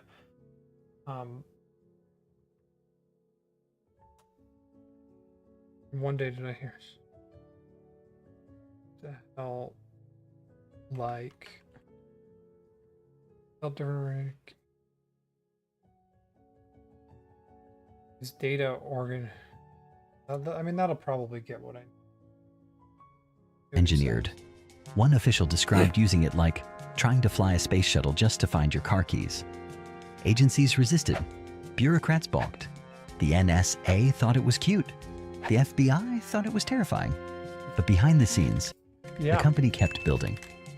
Quietly, patiently, almost obsessively. They weren't chasing profit. They were chasing belief. The belief that software could prevent another 9/11. As Palantir grew, so did the myth. Inside the office, everything screamed, "We are not like other tech companies." No press allowed. Clients anonymized. Engineers were sworn to silence. If Google was a theme park, Palantir was a bunker. At the center of it all was Alex Karp, a philosophy PhD, wild hair, wireframe glasses. Looked like he wandered in from a Nietzsche book club. The idea that Palantir is one massive central database is a common misconception. In reality, it's almost the exact opposite. Palantir is designed to be a bridge between many different separate databases. Okay. Here's how the data and the communication aspect actually works. No single database. Palantir does not own or store its own massive lake of information. Instead, it is a software layer that sits on top of an organization's existing systems. Decentralized storage. If a company has data in 5 different places, old physical server, cloud-based CRM, Palantir reaches it and connects to them. It organizes the data virtually rather than moving it all into one giant bucket. So it's a programming layer that sits on top of all the data. in all the different places. Your data, not theirs. Palantir's business model is selling software, not selling data. When a government agency uses Palantir, that agency's data stays within their own secure environment. Palantir's engineers can't even see it without explicit permission, but they can still gain insights from it. Solving the communication problem. You are correct that the company was founded with a goal of helping different organizations communicate. This was heavily influenced by the intelligence failures leading up to 9/11, where different agencies like the FBI and CIA had relevant information, but their systems couldn't talk to each other. Palantir solves this through federalization, the Federated Data Platform. A great example is the UK's National Health Service. They use Palantir to link data from thousands of individual hospitals and general practitioner offices. Each hospital keeps its own data, but the platform allows for a federalized view so health officials can see nationwide trends like bed availability or medical shortages real time. So even if you don't directly see the data, you can still interact with it as a whole.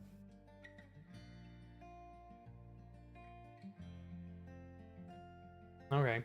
The need to know filter. Organizations often want to share data but are afraid of leaking secrets.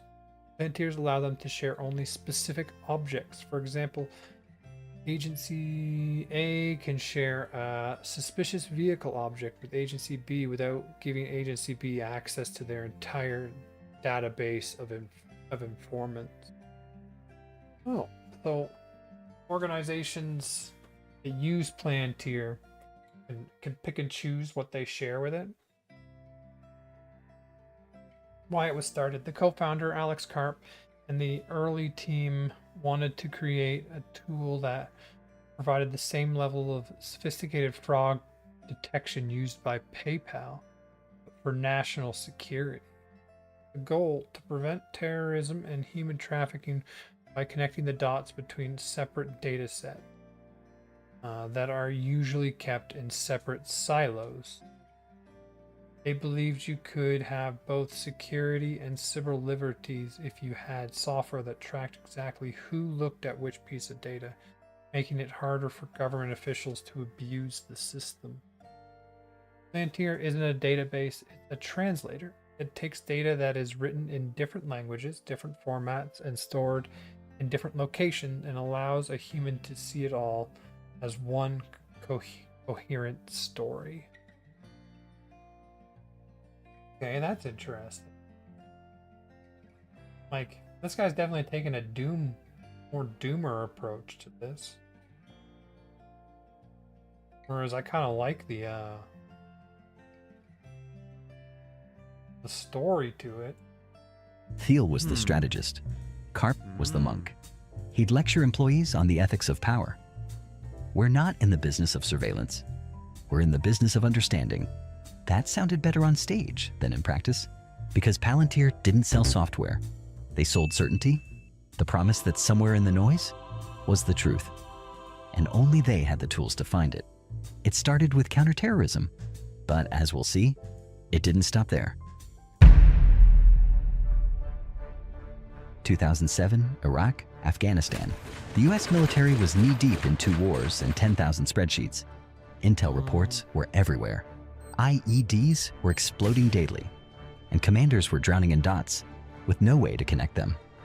Enter Palantir.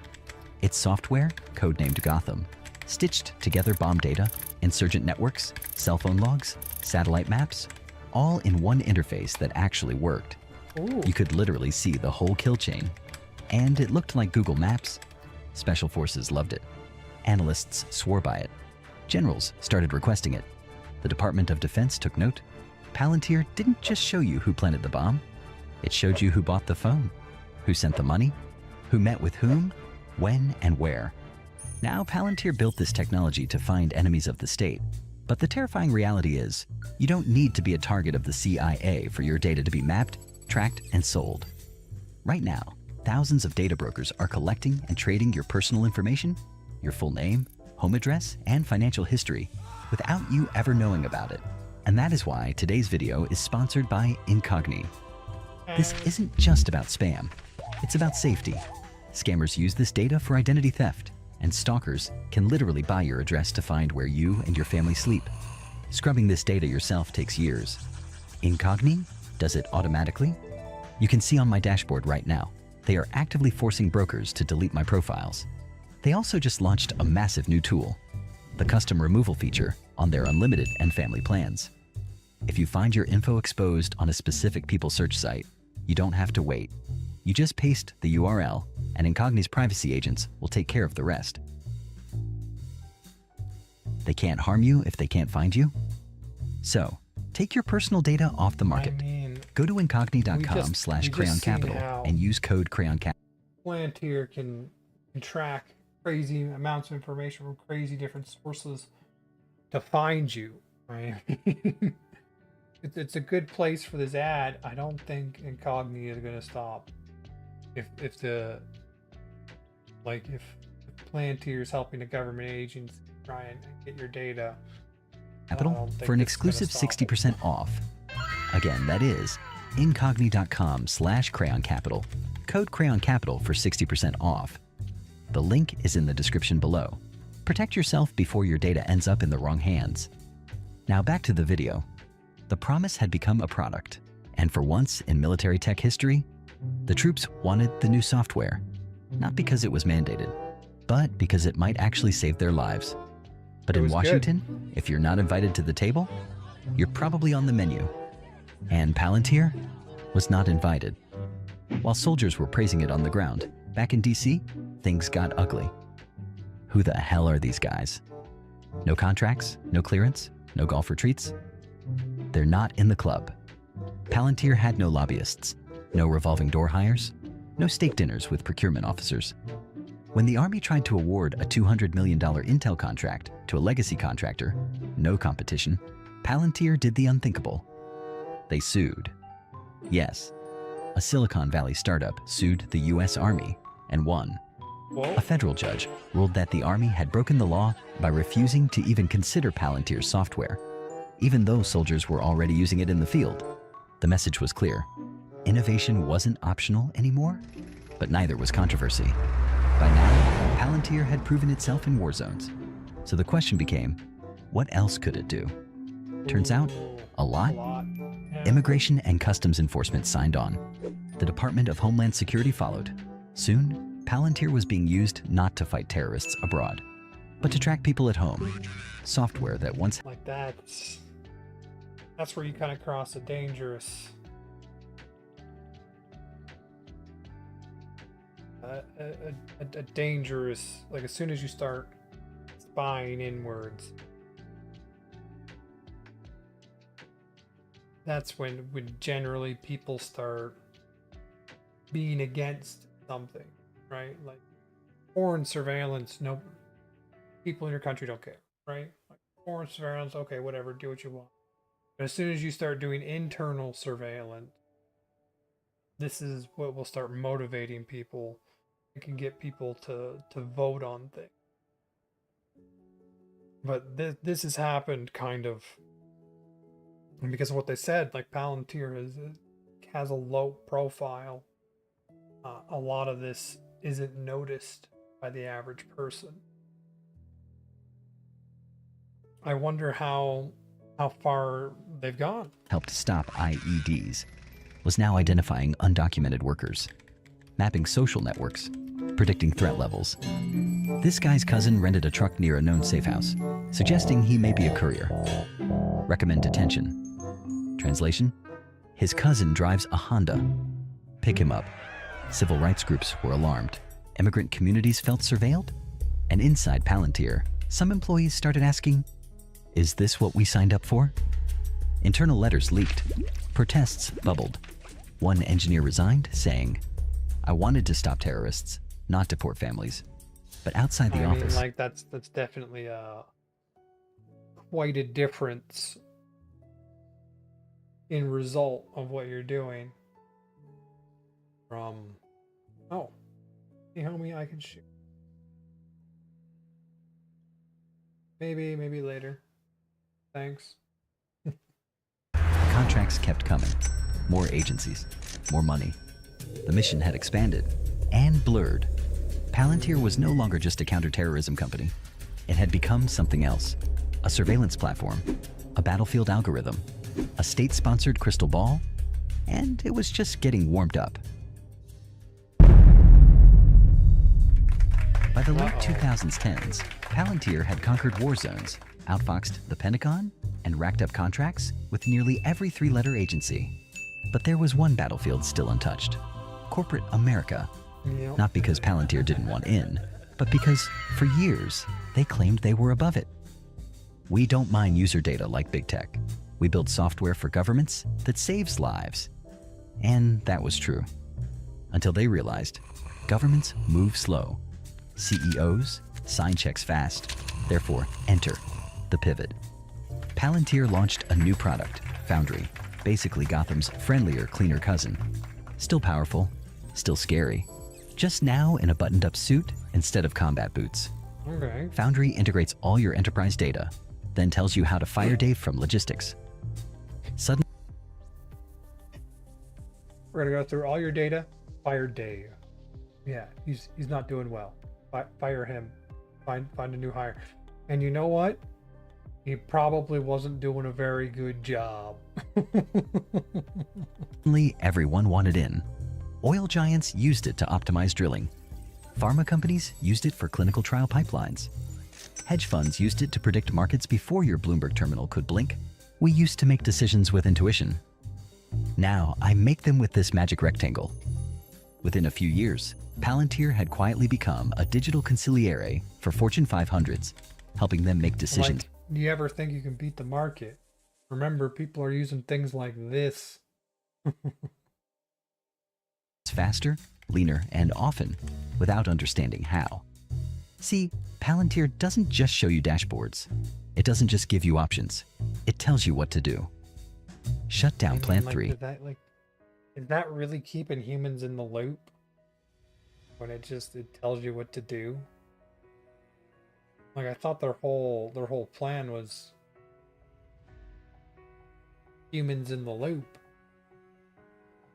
And if it's just telling the human exactly what to do, there's no human decision there. Reroute shipments, increased stockpile in Region 7. But what if I said Plant 3. During COVID-19, it was everywhere. The US government used it to track outbreaks, distribute vaccines, manage supply chains. Hospitals used it, airlines used it. Even the British government used it to forecast where the next PPE shortage would hit. And here's where it gets weird. No one outside Palantir really understands how the system works. I mean, how does the system work? That's what we were trying to learn, right? Not fully. It's not a spreadsheet. No. It's a black box with influence. And not everyone was happy. We gave an unaccountable private company power over national logistics and critical healthcare decisions during a pandemic because their interface looked cool. But Foundry didn't care because it got results. And in the I mean, like, in the end, results are king, right? If you build something and it gets results, it's going to be used. corporate world, results get you paid. Yeah. By 2020, Palantir had gone from Tolkien-themed startup to government contractor to multinational enterprise consigliere. And now it was finally time to go public. Palantir's long-awaited IPO. Wait, Wait, is this a they're public?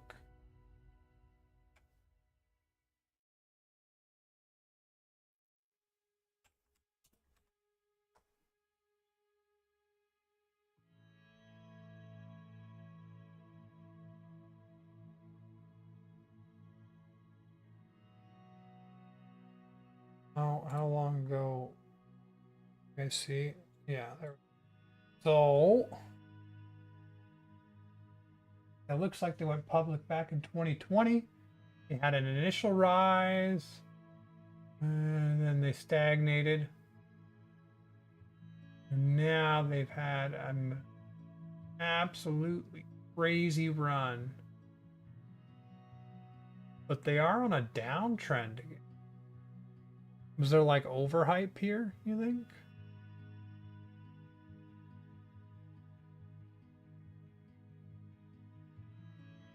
Or did they reach like market saturation?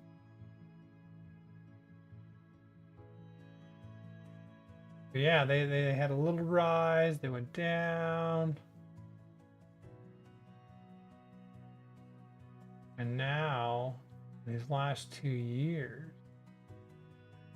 they had quite a run. $8 to 144.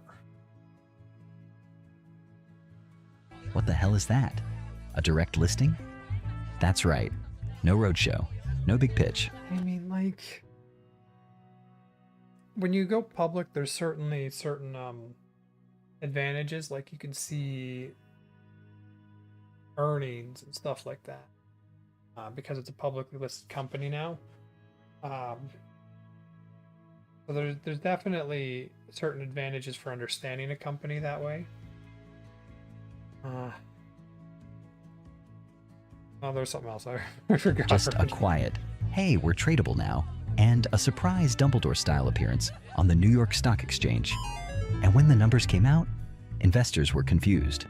Palantir was unprofitable. Growth was slow, margins were weird. Yet somehow, everyone still wanted in. Why? Because it's not just a tech company. It's Palantir. They weren't buying software.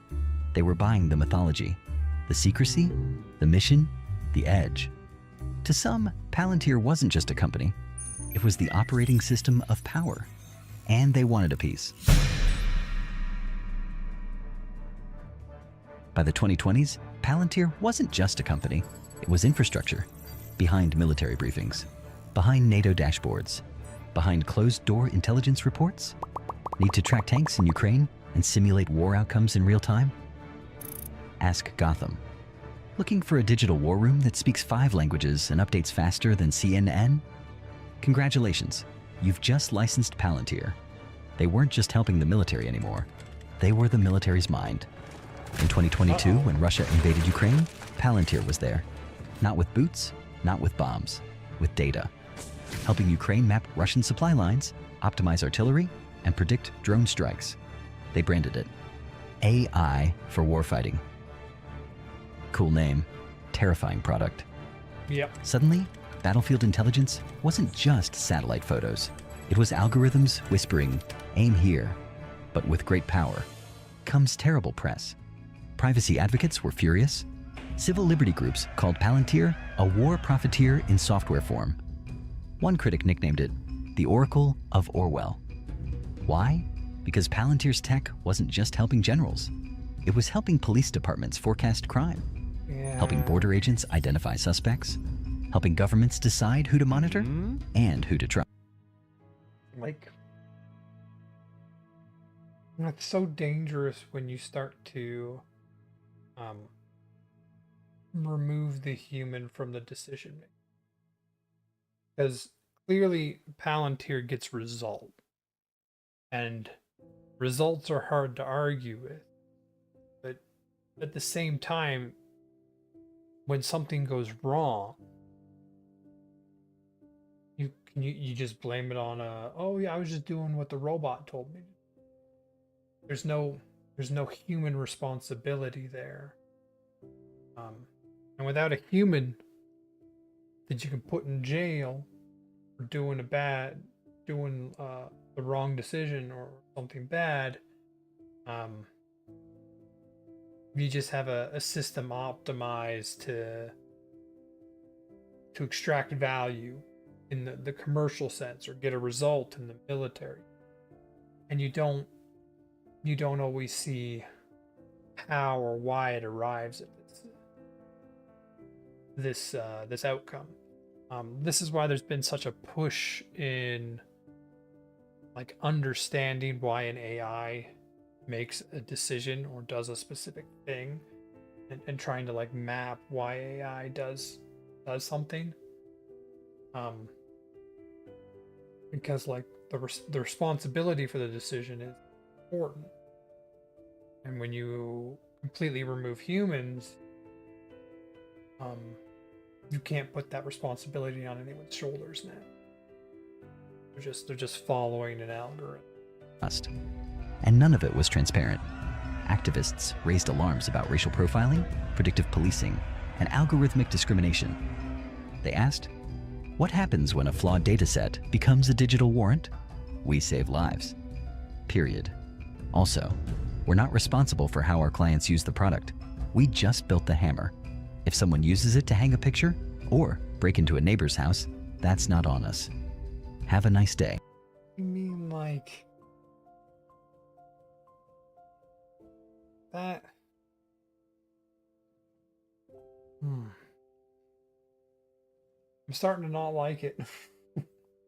when they were talking about the startup and the initial vision, like I was on board, and now seeing what it's become,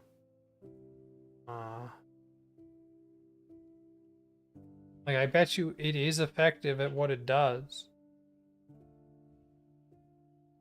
But sometimes there needs to be more than just effective.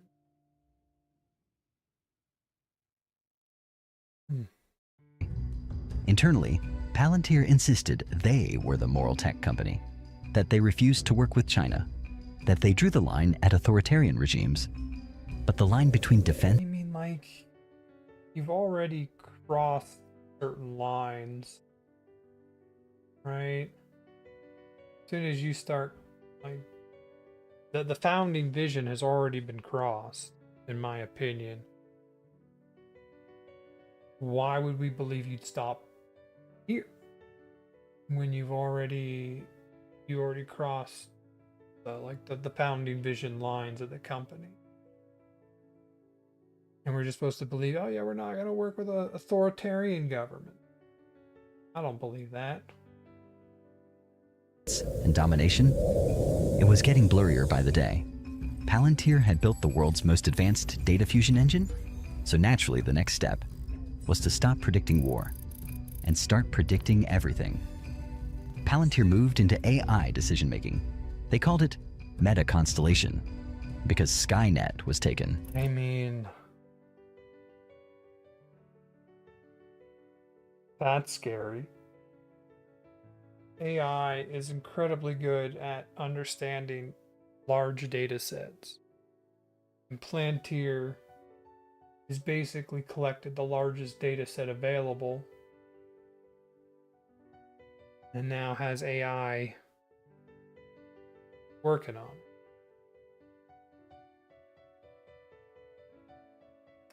That's really scary. Want to simulate economic collapse, disease outbreaks, civil unrest?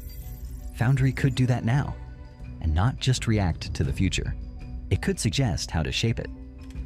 Governments quietly began using it for long-term planning. Corporations ran it on their entire supply chains. Palantir began calling itself the operating system for the modern enterprise, and possibly the modern state. But here's the real question. When a single company knows more than your cabinet, your generals, and your central bank, who exactly is in charge? Because for all its secrecy... I mean, what if the people behind Palantir start providing tailored information? What if they start, not to you, to like your government officials, and they start directing them towards a specific goal? Would you even know? Would they even know? They don't know how the data is gathered. They don't know how Palantir comes to the answer. Nobody does except the people that work there. That is dangerous. See, one thing about Palantir is clear. It was never just about software. It was about power. The kind that's invisible, unaccountable, and always watching. It began with a promise to stop the next 9/11, a tool to protect, not to rule. But over time, the mission blurred. And now it helps shape the world it once tried to defend. Oh, okay.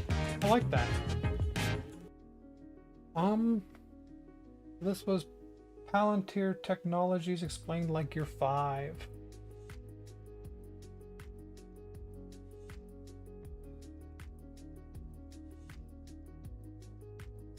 I mean, it's a lot of power to put into one company's hand. Like, basically, you're allowing Palantir, a single company, to interpret all the data for you and give you an answer. So if you use it, sure, you might have, like, clearly Palantir leads to result. It would not have become popular if it but at what point does someone develop like blind trust in it, and all of a sudden now it can lead you to the results it wants, not the results you want?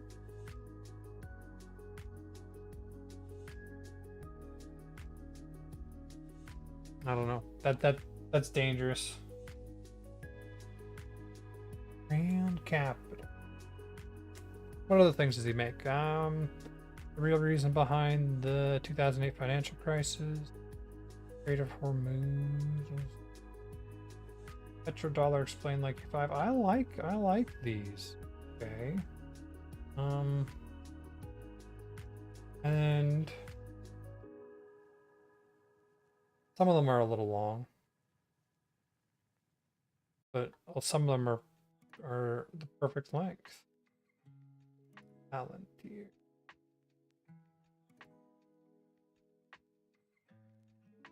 Okay, let's put this one on the raid.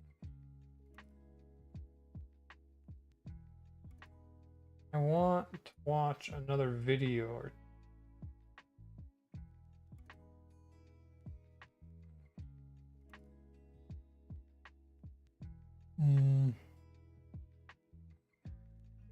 I'm gonna put it here.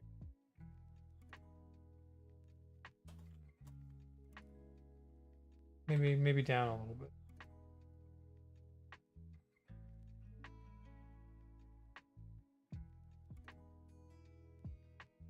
Grand Capital, huh?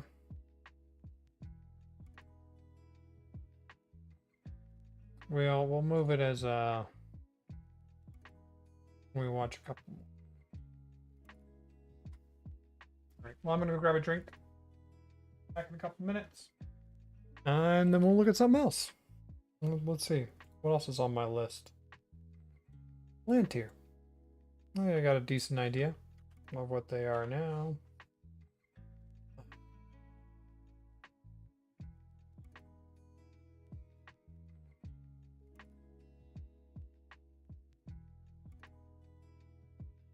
That's just the next one. Vienna, Austria.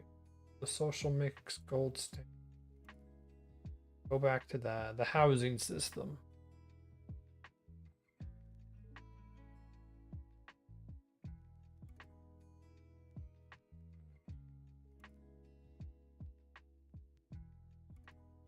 All right, I'll be back in a minute.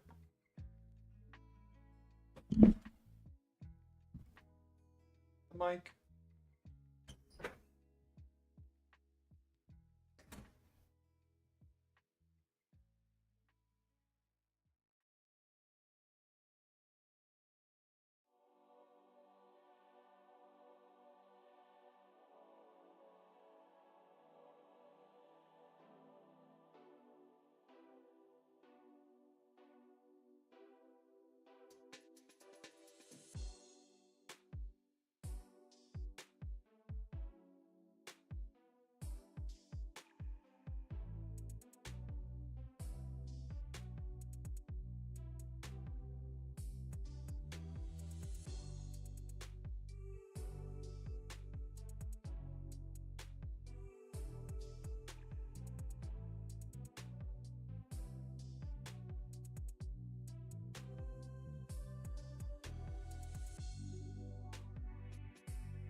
All right, let's cut this again. So we're gonna watch one more of these. $1 the real reason behind the 2008 financial crisis. Kind of like the idea of that one. The man who built Singapore in one generation. That one's also cool. The day the internet almost died.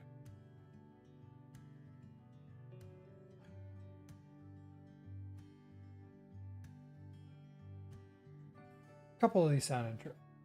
But we'll get to that one.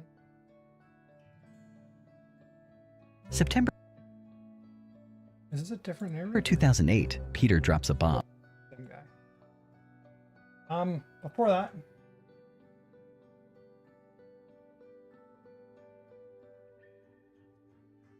Okay, everything's still.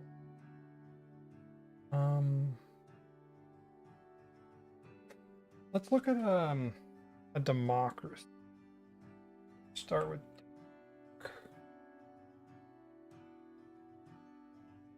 doing the chat.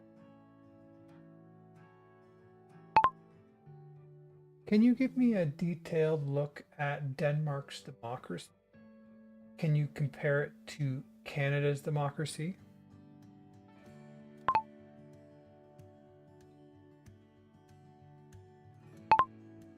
Can you point out what it does better and what it does worse?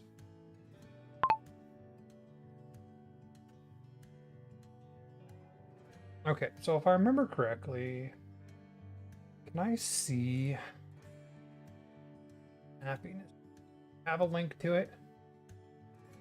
Denmark is 3. So the three democracies I have listed here that I want to look at were Denmark, Norway, and Finland. There's also Iceland. Iceland gets a little smaller of a population. Costa Rica. Really, Costa Rica placed high. And Sweden's up here too. Netherlands, Israel, New Zealand. Where's Canada again? We're like, US is 23, Canada is 25.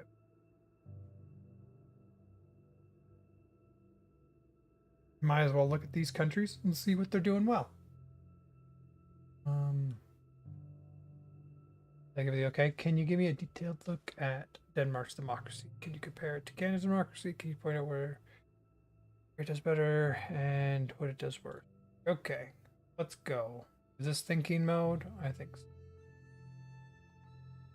We're done with Palantir. Subscribe to him. Yeah, that Palantir stuff, like, it's all about information. And the more information, the better decision you can make. And as soon as people depend on you for decisions, you have more power, and then you can use that power.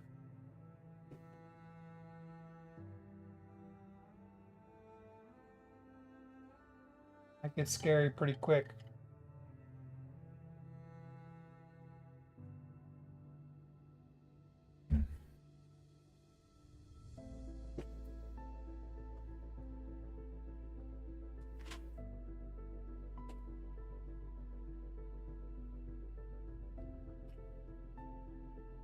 Okay. Still got music. I'm going to take these off. Your topic, both are strong, well-established democracies, but they differ significantly in structure, culture, and outcomes. Here's a thorough breakdown. Perfect. Denmark's democracy at a glance. Denmark scores 9.28 out of 10 on the EIU Democratic Index. This sounds like something we should look up.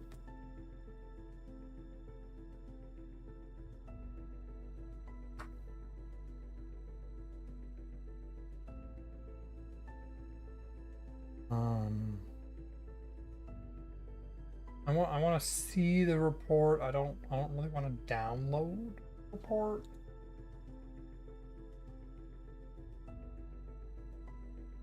Oh, I love. Tells me I'm like this. I see it. Great. Filter all sort of.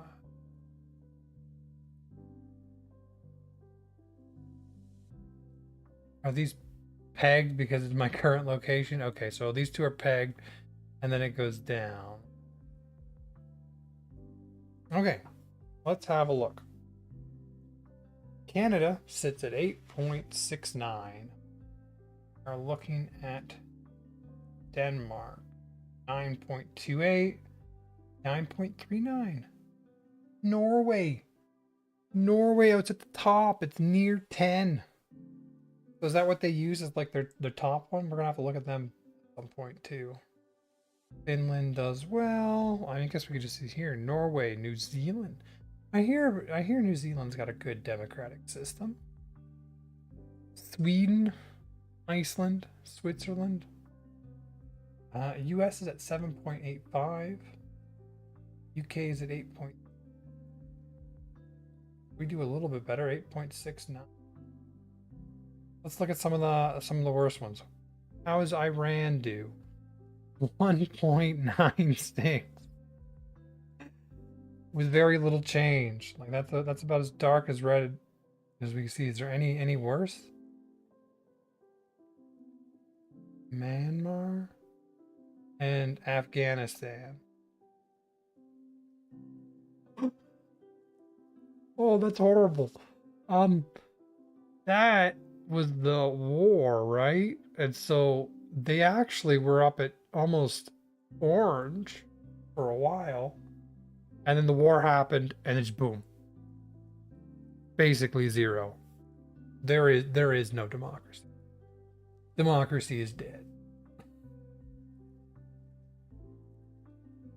And then there's a lot of places in Africa that has bad democracies. But look, South Africa.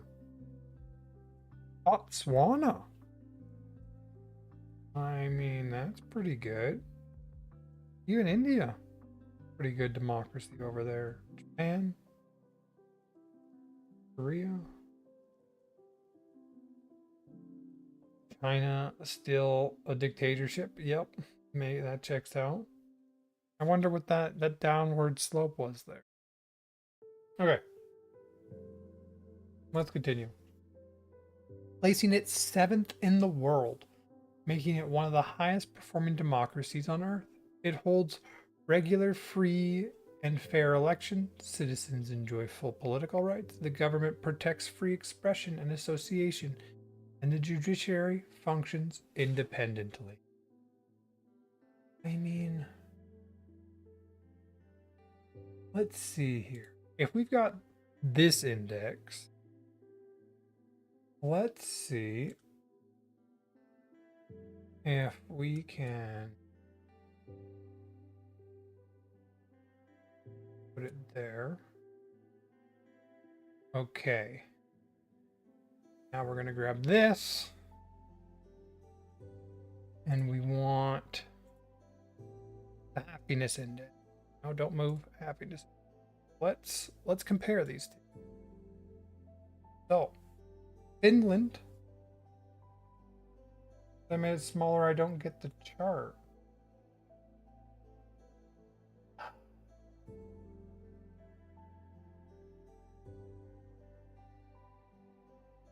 Hard way, huh? Oh well, we will get the comparison up side by side.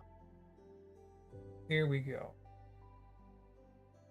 So, I want to compare how they do on the democracy and then how they do on the happiness.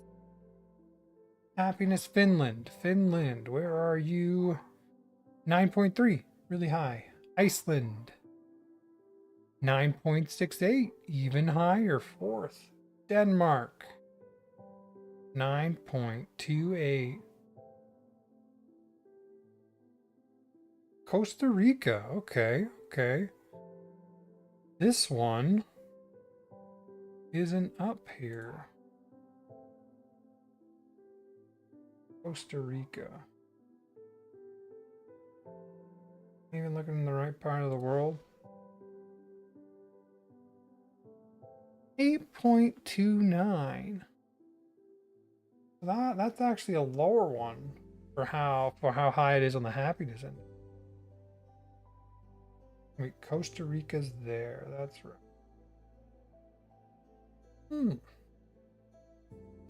Costa Rica. They've always been really high too on democracy. Like, look, Nicaragua down, but Costa Rica. I mean, that's a beautiful part of the world right there.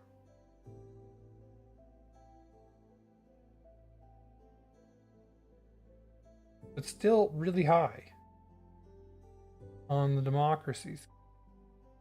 Sweden third over here, 9.39. Norway, it's almost like having a better democratic system leads to better outcomes for your citizens. It's crazy. Like, who could have ever guessed? Netherlands 9. Israel, okay, this is an interesting one. I don't think I've seen Israel up here. Israel is so close. Israel, I seen it. 7.8, still high. That one's definitely a little bit of an outlier. Yeah, that one's weird. Like, they're so high on the happiness index, and they're significantly low. Luxembourg, Switzerland,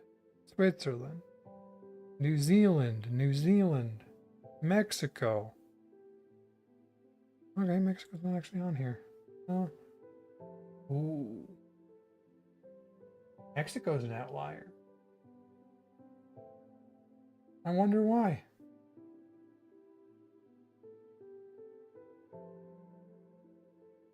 Ireland, but the trend is pretty consistent. Okay, we're getting down to where they're gonna be down here. But yeah, the trend is pretty consistent with the ranking in your happiness and the ranking in your democracy, with a couple outliers. Israel, slightly lower democracy, but I mean, still quite high in the democratic. 7.8. That's still pretty high. And Mexico's kind of the only real outlier. Why are people so happy in Mexico?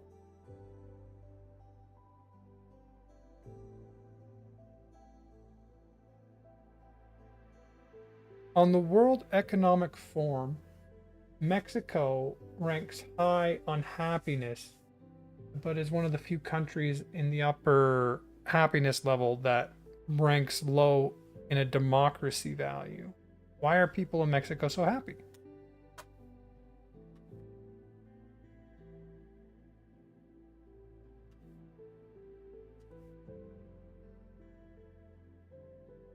Democracy.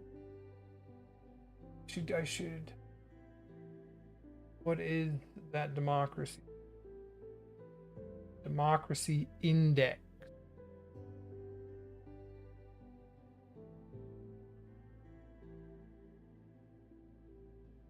Value index.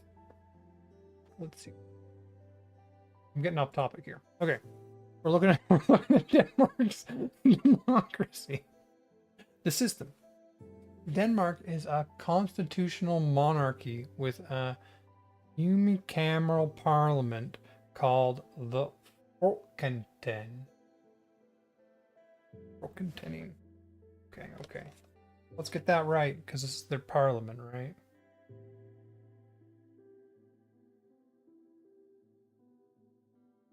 Folketing. Folkening. Folketing. The folkening. Okay, this one. The folkening.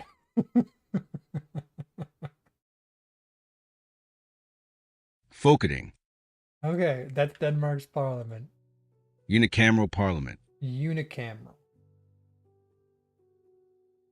Called the folkening, which has 179 seats. It uses proportional representation, which meaning parties receive seats roughly in proportional to the share of votes they earn nationally. I like this. I like this a lot. They receive seats proportional to the share of votes they earn nationally. This gets rid of that whole you need a majority in a district to get a seat. This is what removes the two-party system right here. I like this. I like this a lot. I'm gonna make sure to write this down somewhere.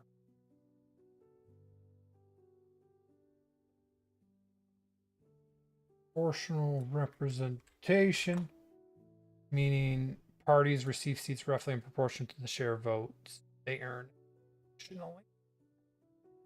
This almost always produces multi-party coalition government, which encourages negotiation and consensus building rather than winner-take-all politics. Okay. I largely see this as an improvement on the Canadian system. I like that. Denmark performs in the high range across all categories of the global state of democracy framework and in the top 25% countries across all factors. Voter turnout regularly exceeds 85%, which is almost the highest of any democracy. Corruption is virtually non-existent.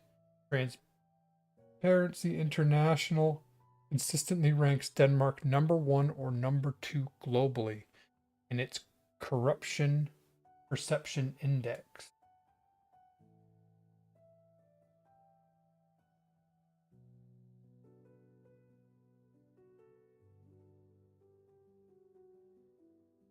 I wanted this. I want to save this.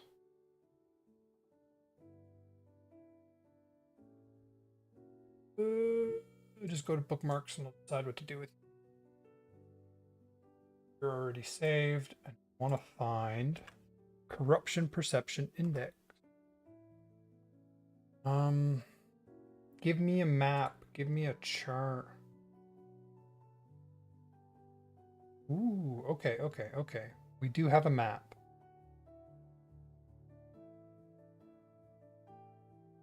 So the redder, the more corrupt, the more yellow, the less corrupt. 6, rank 4. Denmark is right at the top. Okay. But its score's actually gone down. Where's Canada? 16th, huh? 75. Just off the bottom.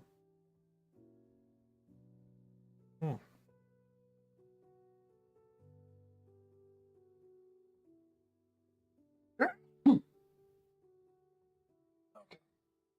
We're good. So like that's pretty good. Our score hasn't really changed. 2024. And the corruption index. The United States is 29th with a score of 64. Let's look at some of the other highlights. Denmark, Finland, Singapore, all what we expect. New Zealand, Norway, Sweden, Switzerland, Luxembourg also tend to be the countries with the highest happiness index. Just gonna say, Germany's moved up recently. Rank 10, they got a +2. Iceland, Australia, Estonia, All right, let's have a look at some of the most corrupt. South Sudan, 9. But South Sudan, so that's going to be here. +1. They have gotten better from 8 to 9. And then Somalia, isn't that one in here? 2. There we go. Ah, this is like the Somalian pirates. I remember. All right. Venezuela. Really? On the list of the most corrupt. 10. Yemen. Yeah. Know that one. Libya. You know it's going to be dark. Here. Oh, there's a lot of conflict in that region. Eritrea?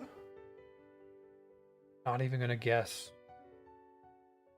where that is. Like, it's a super dark spot, right? Turkmenistan, Pakistan, Afghanistan, Myanmar, Honduras, Venezuela. No, I'm guessing it's a very tiny, that little one. Yep. Sudan, yeah. Nicaragua, really? Syria, North Korea actually is at 15 for the corruption. It's better than actually quite a few. Myanmar, Afghanistan, yeah, countries. I also like this chart, shouldn't it?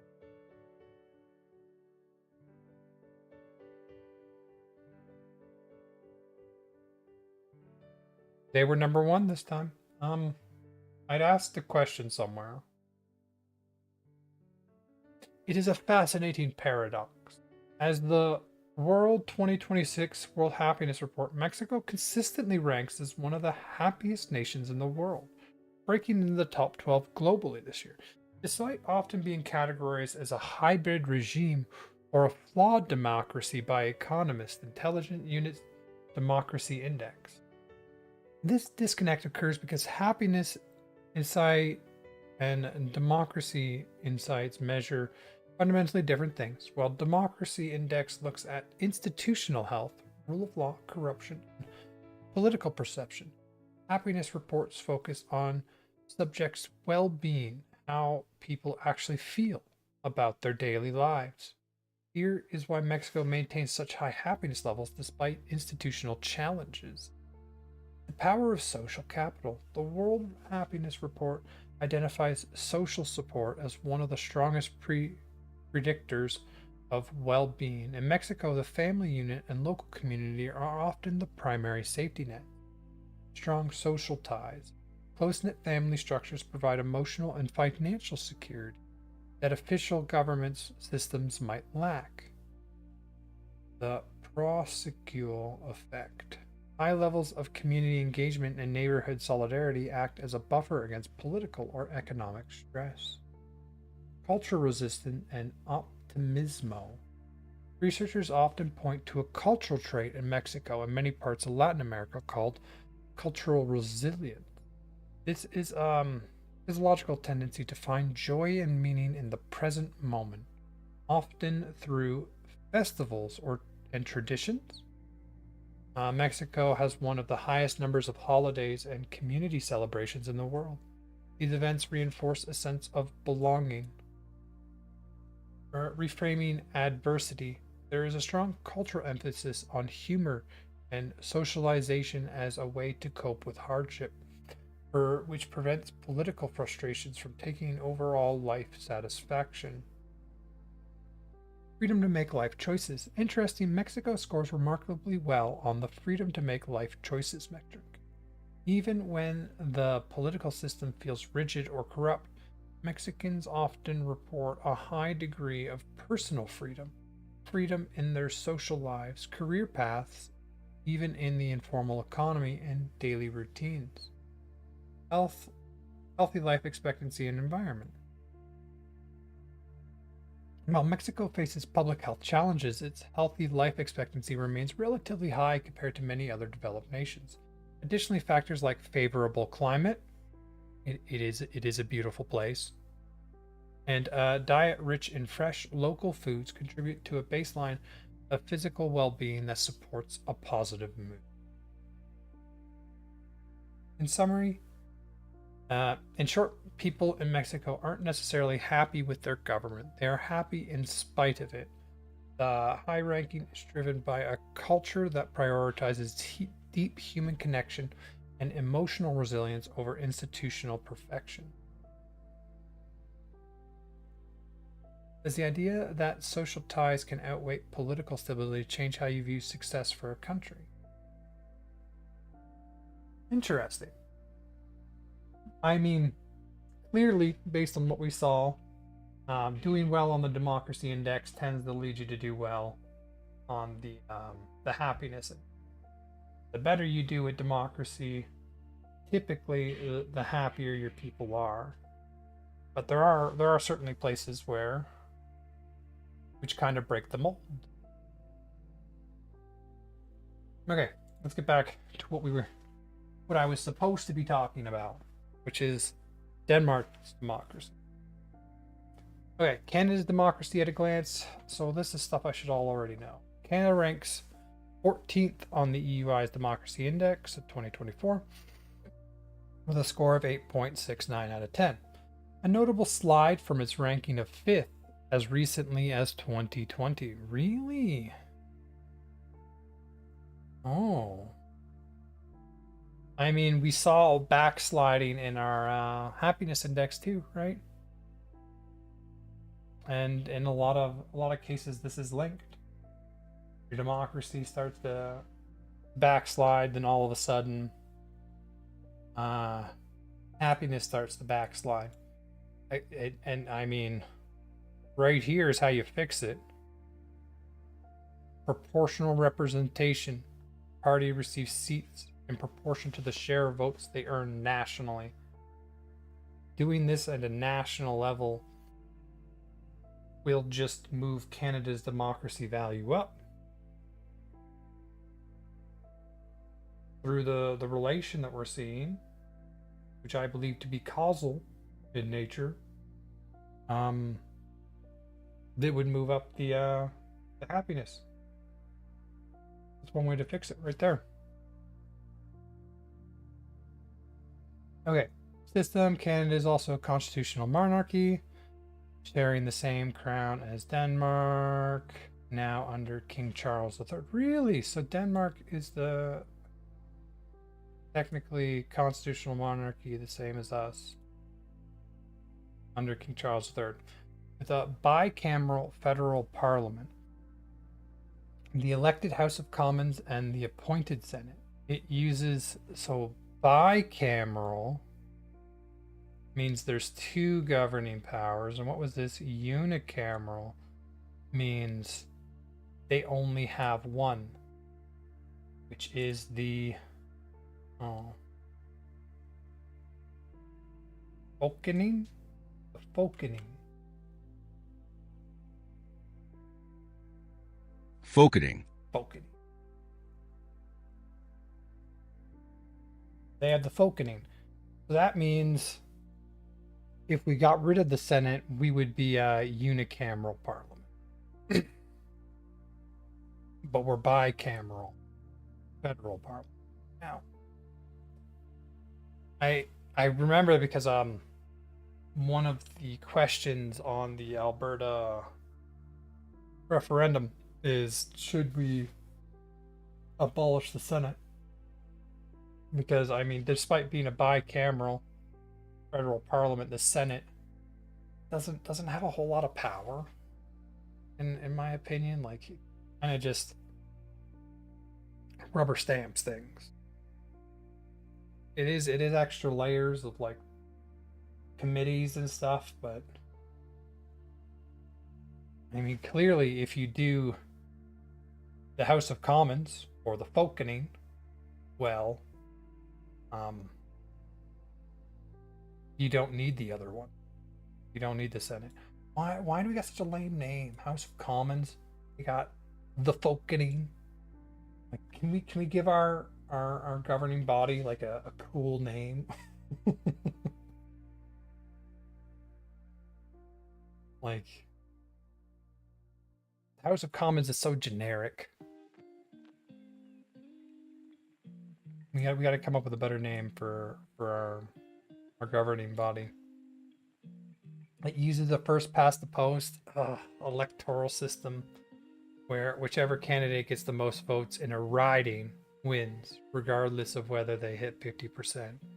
It is also a federation of 10 provinces and 3 territories, giving significant power to regional governments. Yeah, so there's quite a few differences.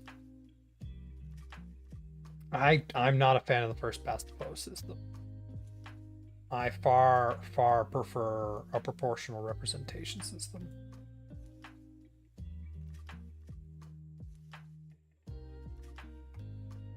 Like, that is something I hope we can change in our government, because that would it would bring in far more ideas. Like, it breaks the like the two-party system that you see in the US, because the US does the same kind of thing we do, which is why they end up with a two-party system. And we have 2 parties plus a couple of smaller parties in Canada.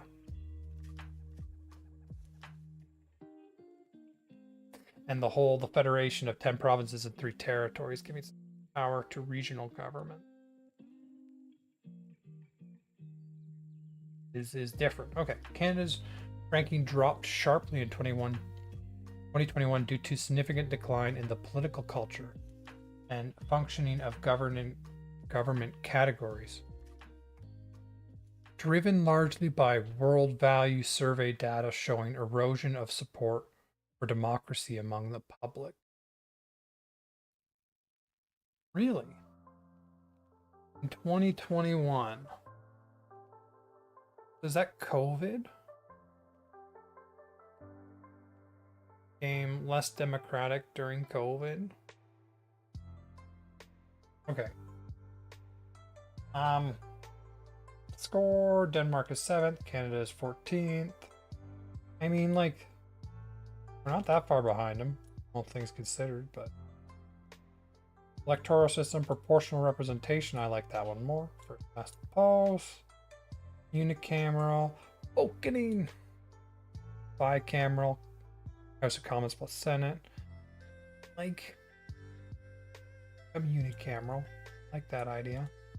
Memory type, multi-party coalitions, usually 2-party dominant. Voter turnout 85%. In Canada, it's usually 60 to 65. Wasn't the last one a lot bigger? What was the turnout in the last Canadian election? I thought we had higher numbers than that. No, under 70, which is higher than typical. Okay. Corruption, world's lowest. Low, but higher than Denmark.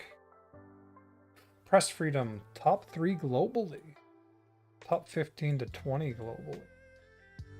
Federalism, unitary state. Strong federal system. What is it? Unitary state.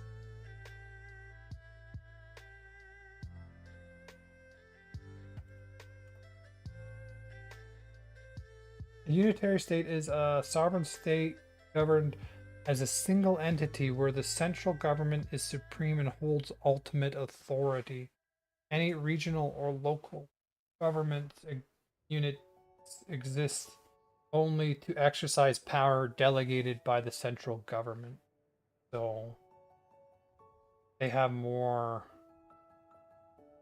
authority within their folkening than we in our House of Commons and Senate. That's interesting. I wonder if a unitary state generally does better than a federal system. I mean, Canada is much larger, right? Denmark population. Yeah, 6.03 million. And so there's like provinces in Canada that size.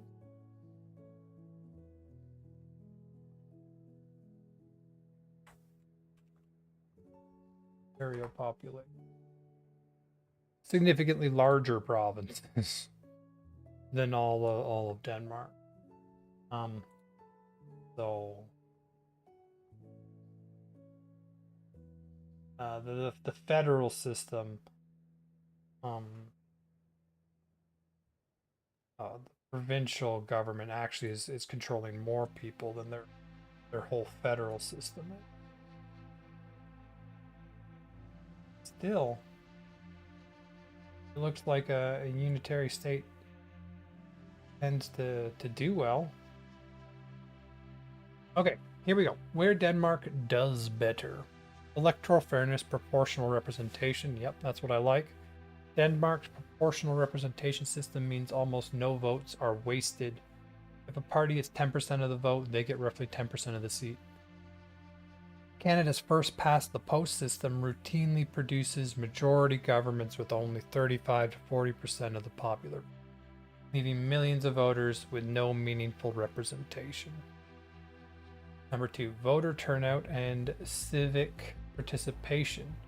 Denmark's 85% turnout dwarfs Canada's typical 60 to 65. We had almost 70 last time. Higher turnout generally reflects greater public trust in the system and the sense that voting actually changes outcomes. 3, corruption and government accountability. Denmark is consistently at the top, at or near the top of Transparency International rankings. Canada performs well but has reoccurring political scandals. The CNC Laval affair, sponsorship scandal that reflect a more transactional political structure. Look up Canadian political scandal next. Just to have a look. I'm gonna put that on the list actually, rather than looking it up right. Canada political scandal. Come back to that one. 4, press freedom. Denmark typically ranks in the top 3 on Reporters Without Borders World Press Freedom Index. Oh, I love these indexes. World Press. Give me a chart too. Happy. Give me a chart. Give me a map.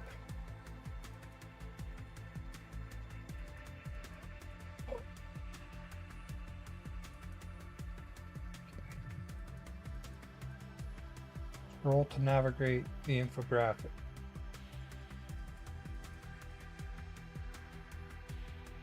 I want the map. Give me the map.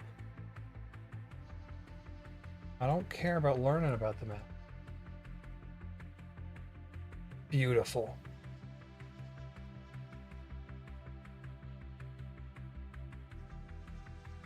Press freedom. 25 years. Not good. Press freedom. Map. Okay, so Denmark, press freedom 88.47. Economic, they're a little lower. And they're actually 4th. Estonia, Netherlands, Norway. I mean, like, all countries you see at the top of the happiness index also seem to do really well on press freedom. Okay, where's Canada? We are 20th. Really? Political, we're 12th. Economic. We got quite a low. Actually got quite a low economic score. 23rd. Legal? not so good. Why is our press not free?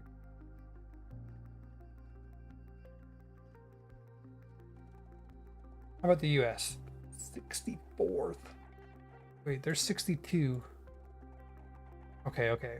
Significantly better. 78.76. Go down here. Political freedom. What is happening there? 64? Isn't like freedom of speech America's whole thing? And they rank 64th at it? What's going on? I mean, look at all that red. The Middle East, most of Asia. 62. Man, huh? Well, they also ain't doing so good.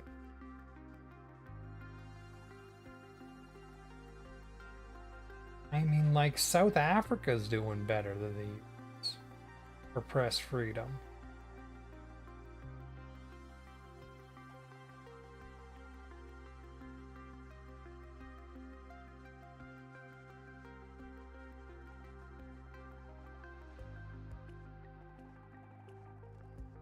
Oh, remember this one? Costa Rica was also really high. They also have good press freedom, although political within their country. 71. They don't exactly have a lot of political freedom. They still generally rank pretty high. These little islands, can I click on them?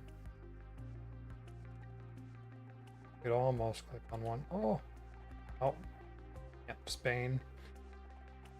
75. A lot of countries just have lower economic press freedom. I wonder why that is. How do I find a country that does good on economic? East Timor. I've never heard of this country. Like, that is Indonesia. East Timor. Where is can I zoom in? I want to zoom in. Oh, that is a worrying trend. Middle East doing a little better, but basically everywhere else is going down on press freedom. I want to zoom. Oh, when I scroll, it uses that. Okay. I want to see Singapore. Singapore's in here, right? Somewhere. I'm never gonna find it. It's a little island, isn't it? Okay. Let's go back. Oh.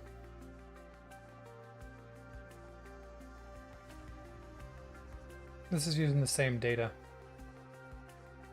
But we got a little chart. Norway, Netherlands, Estonia, Denmark, Finland, Sweden, Ireland, Switzerland. Yeah. Okay. Did I save this one? I did. We're good.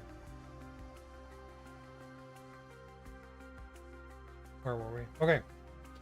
So, Denmark typically ranks in the top 3 on Reporters Without Borders World Press Freedom Index, while Canada, though free, ranks somewhat lower due to issues of media consolidation and the economic fragility of local German journalism.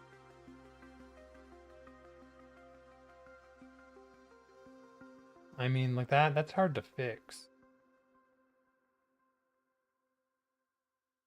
Coalition governments and consensus culture. Because coalition governments are the norm in Denmark, parties are forced to compromise and negotiate.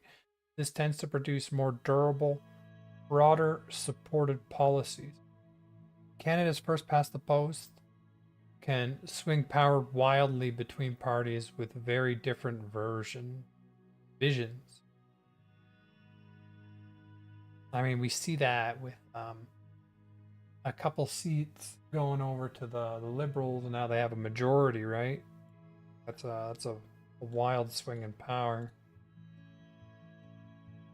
for something that nobody voted for. I do not agree with the party crossings in Canada at all. Okay, 6. Political trust and institutional confidence. Denmark has above average levels of political trust. Democracy remains well functioning in terms of the state citizen relationship. Canada's political trust has been declining, which partly explains its falling EIU. Canada's political trust has been declining. Oh. EIU score. So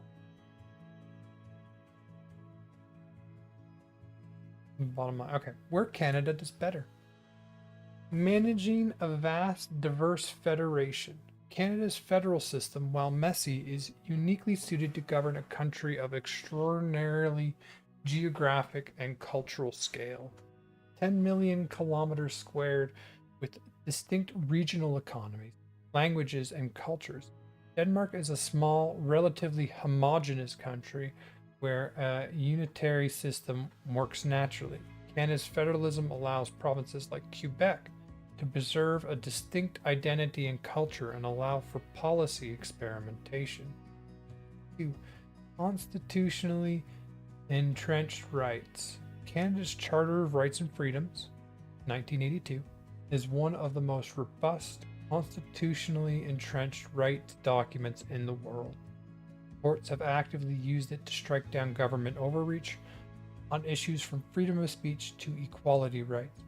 Denmark has strong rights protection too, but they function more through statute and political culture than through a single powerful constitutional charter.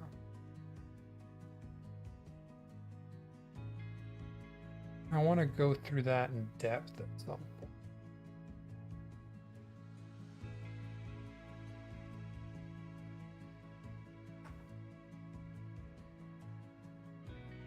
Multiculturalism and immigration historically. Canada has long been a global model for managed immigration and official multiculturalism. Denmark has transitioned from having the most people-friendly immigration policies to designated areas as parallel societies. Depending on their percentage of non-Westerners, and its immigration regime has become one of the harshest in Western Europe. A real democracy blemished by many human rights standards. Immigration regime has become one of the harshest in Western Europe. Really? Like my personal opinion here is that like a country should be allowed full control over their immigrants. A country that does not want to accept people does not have to.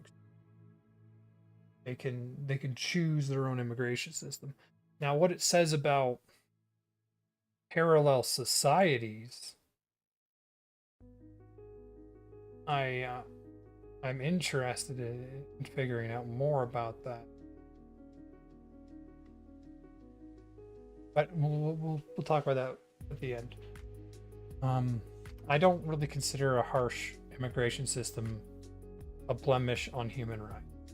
Like, you can set your immigration system how you want. You don't have to accept people. I don't think it affects human rights. Minority and indigenous rights structurally. Well, both countries have serious histories of mistreating indigenous people. Correct. Canada's legal and constitutional framework for indigenous rights includes Section 35 of the Constitution Act. Ongoing treaty processes is more developed. Denmark still faces systematic historical injustice against the Greenland Inuit and this remains a live political issue. Number 5, geographic democratic influence. Canada punches above its weight on the world stage as a democracy. Through NATO, the G7, the UN, and the Commonwealth, it exports democratic norms more actively than Denmark, which matters for global democratic health. The bottom line, Denmark runs a tighter, more efficient, more participatory democracy at a national level. Proportional system, high trust, low corruption, and strong consensus culture make it a model that political scientists frequently hold up as an ideal. If you're measuring the quality of democracy mechanics, Denmark wins. Canada's democracy is stronger in its structural ability to manage diversity and scale, and its charter-based rights culture is genuinely impressive, but it's been slipping, declining political trust, a voting system that distorts representation, and appointed Senate that lacks democratic legitimacy. Growing polarization are real weaknesses. So, declining political trust, you just got to fix everything else for that to go up. A voting system that distorts representation. This is the first past the post system rather than the proportional representation system that they use in Denmark. This is something that I think, at least at the federal level, maybe even at the provincial levels, should be changed. Your power inside your governing body should be representative of the total votes you caught across your country, rather than in specific districts, needing to win specific districts. Like, we see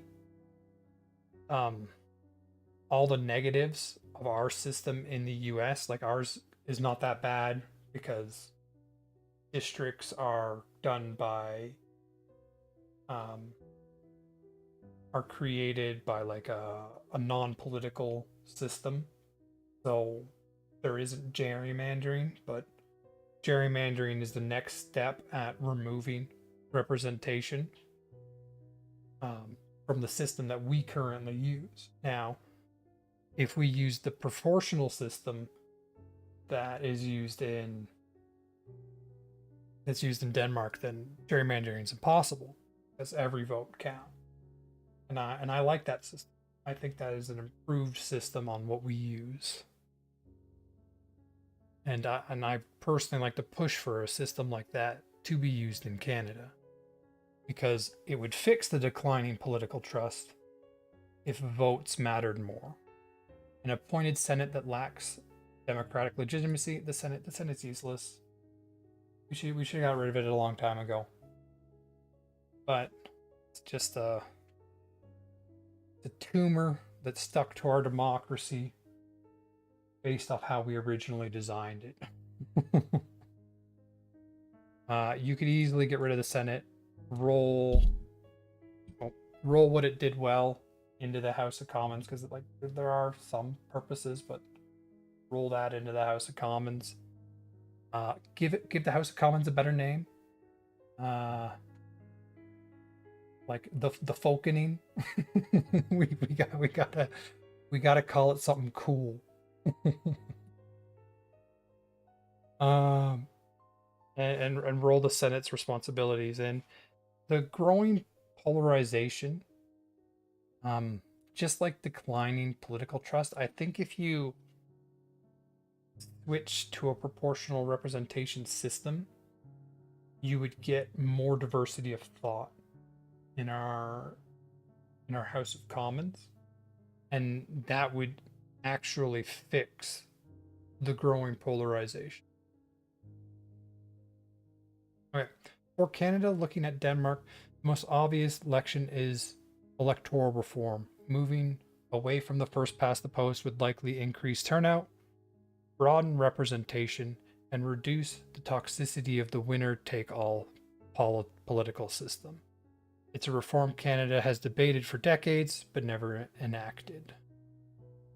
Basically what I said. the first past the post system is flawed, and a proportional representation system would be better. Okay, important question.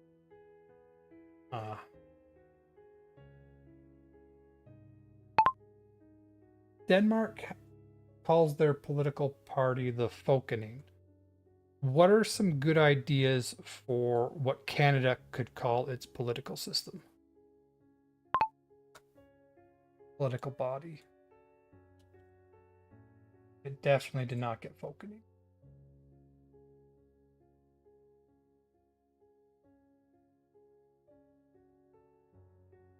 Denmark calls their political party the Folkening. What are some good ideas for Canada to call its political body? Like, more like historic. Let's just see what it comes. Yeah, we definitely got to come up with a better name. 100%. The House of Commons and the Senate. Denmark's parliament, their legislative body, not the political party. Okay, yeah. Roughly translates from Danish as the People's Assembly. Ooh, or Parliament of the Folk. I like those. A great name because it feels grounded and civic. Canada's equivalent is simply called Parliament. Ugh. Divided into the House of Commons. Yep. Drawn from Indigenous language, these would be the most distinct Canadian options. Drawing from Canadian history and culture. Okay. The Dominion Assembly. Dominion was Canada's original constitutional designation. It has grand historic ring to it. The Commons. Stripping it back, like, this is like assuming we can remove the Senate as well, just call it the Commons. Stripping it back to just the word keeps the Italian spirit of House of Commons while feeling simpler and more modern. The Confederation, the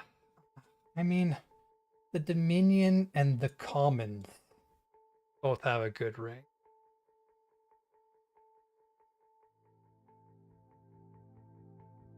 The Commons is simpler, more direct, drawing from the folk spirit. No, I don't really care.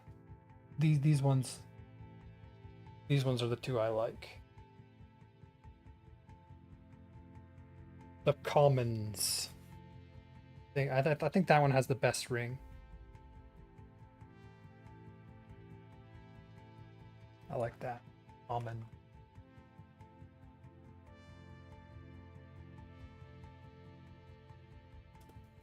House of Commons. Rolls. The Commons. It's not. I don't know, like the Folkening still.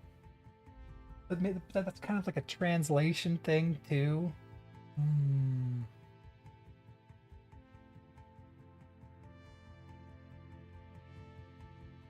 Canada stands out.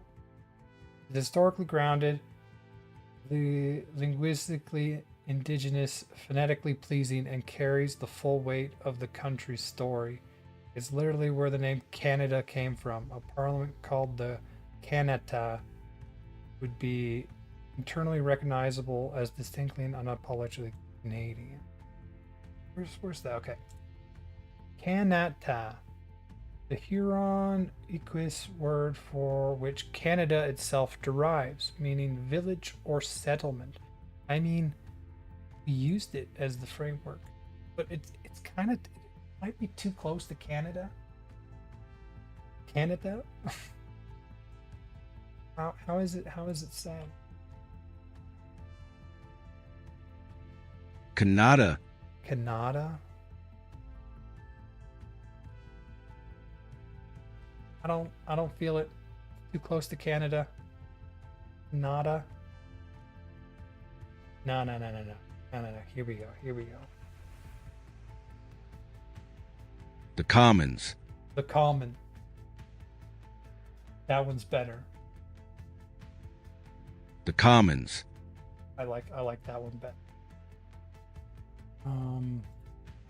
What's the other one I was recommending? The Dominion Assembly. No, too much to it. Too much to it. The Commons wins.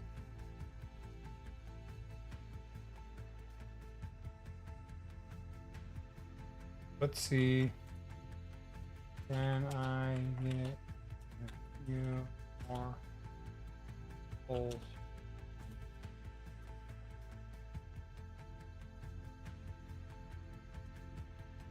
Drawing from Canada's history and culture. Let's see if it comes up with anything else. But right now, the Commons. I imagine there's already people that call it that. Right? The House of Commons, the Commons. Memorial Council. Oh, I like that one. The Boreal Council. The Boreal Council. Oh, okay, I gotta close some of these because I'm. No. The Rideau Assembly. Rideau is already woven into the fabric of Ottawa. Rideau Hall. Rideau Canal. Okay, that's already used. The Great Assembly. Charlottetown. The eyes of the birthplace of the Confederation. Nope. The Compact. Rooted in the idea of Confederation as a compact between provinces. The people. What's this one say? The Compact. No, the Commons wins. People's Assembly, the Champions Assembly, the Warrior Council, the Commonwealth. No.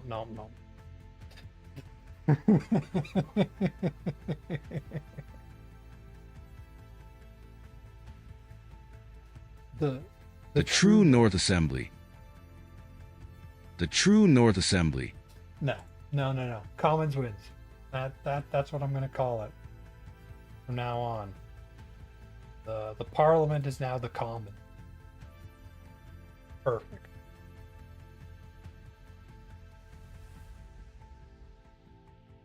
Okay, there was something I wanted to look up before I got onto my distraction.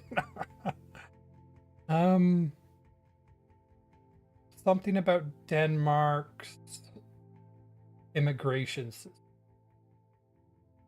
And its immigration regime has become one of the harshest in Western Europe. Can you go into detail about Denmark's immigration system for me?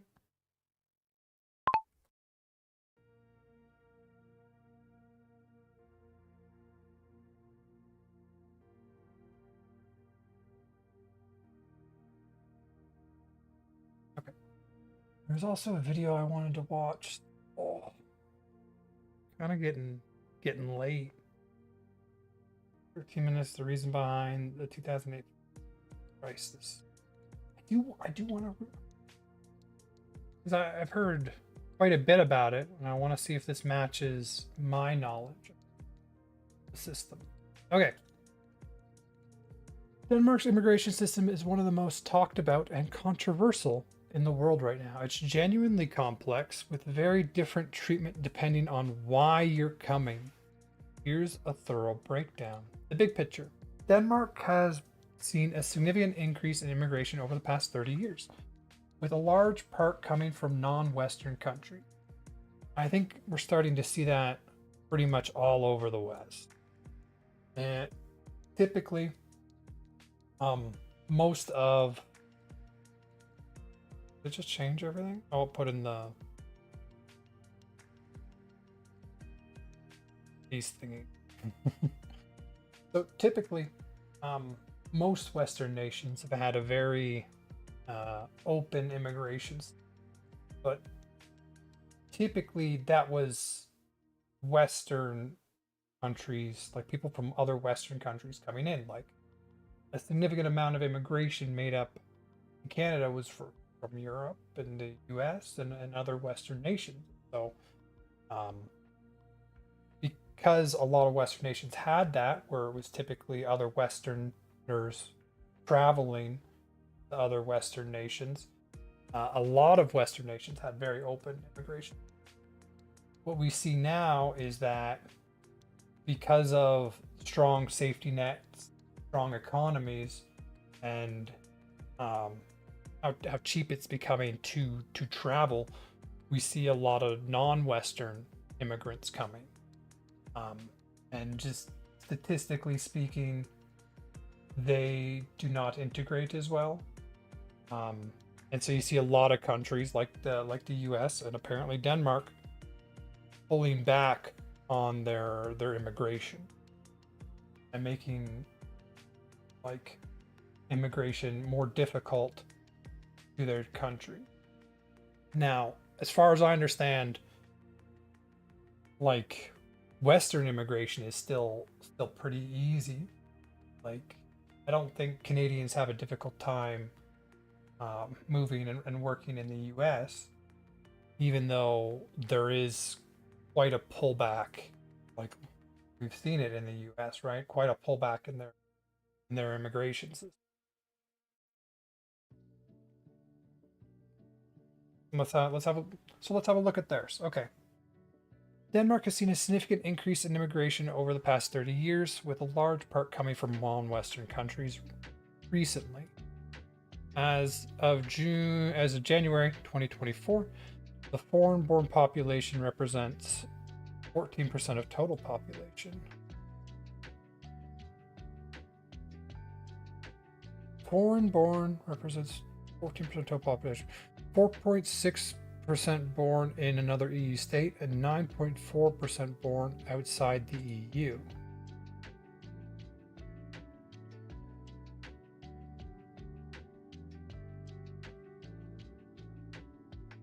What percentage of Canadians are foreign born?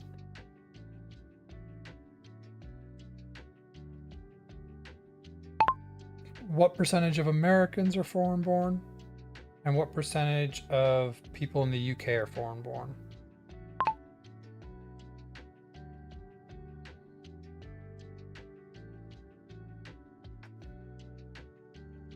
Might as well get a couple. Denmark's Prime Minister Mette Frederiksen has achieved what many center-left governments have. Center-left?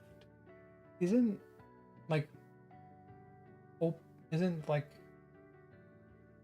the left part of like more immigration? Because in my head, those two are connected. So he's center left and he's very firmly against immigration. Okay. So Denmark's Prime Minister Mette Frederiksen has achieved what many center left governments have found impossible: getting reelected.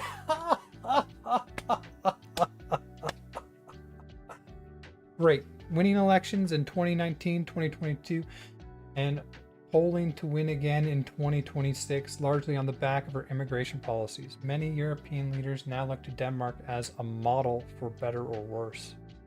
I mean, like, that just goes to show you, if you disconnect the open border policies with the left, like, center left won multiple times. So what causes the left to lose is immigration. Is this why we see Trump focused on it so much? Like, what if the left in the US just became more harsh on immigration? What would he do? Okay, I asked another question. Canada, whoa.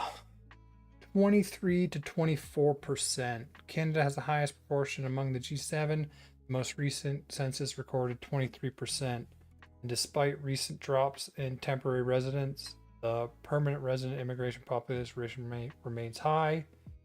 Canada. So, what were the numbers in Denmark when they considered it high? 14.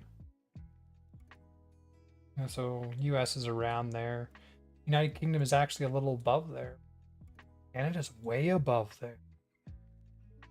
Whoa.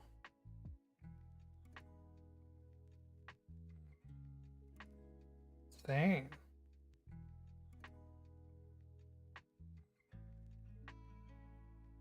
Okay. The 2021-2022 census recorded 16%, while migrants has been high in the years since official 2026 updates from the current. Okay.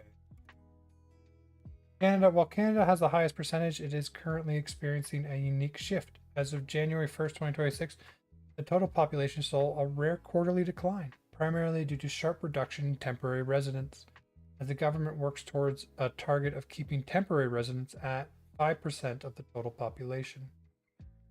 United States, the immigration population has seen a dramatic turnaround since 1970, when it was only 4.7. Currently, estimates suggest the foreign-born population is roughly 51.9 to 53 million people. So they have more foreign-born people than we have people entirely in our country.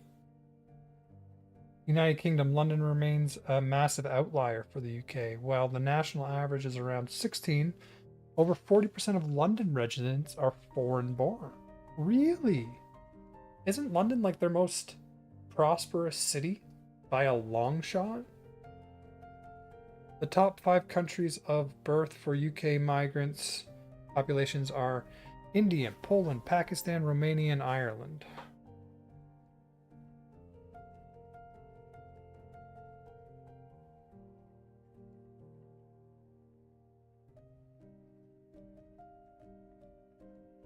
Are okay.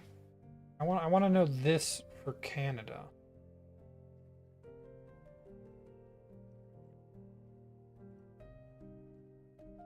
The foreign-born citizens in Canada, where do they primarily come from? Country-wise.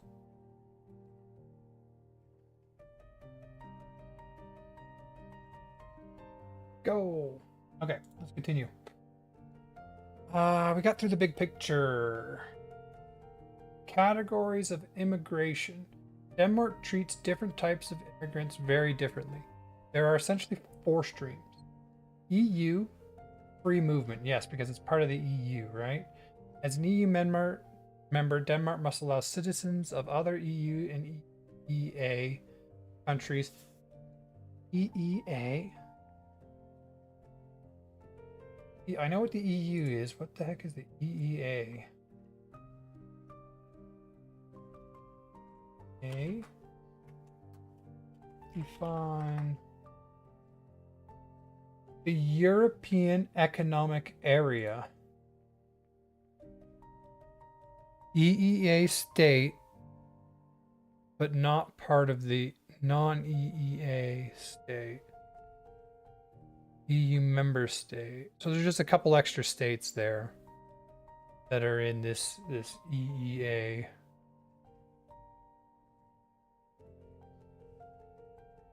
Okay.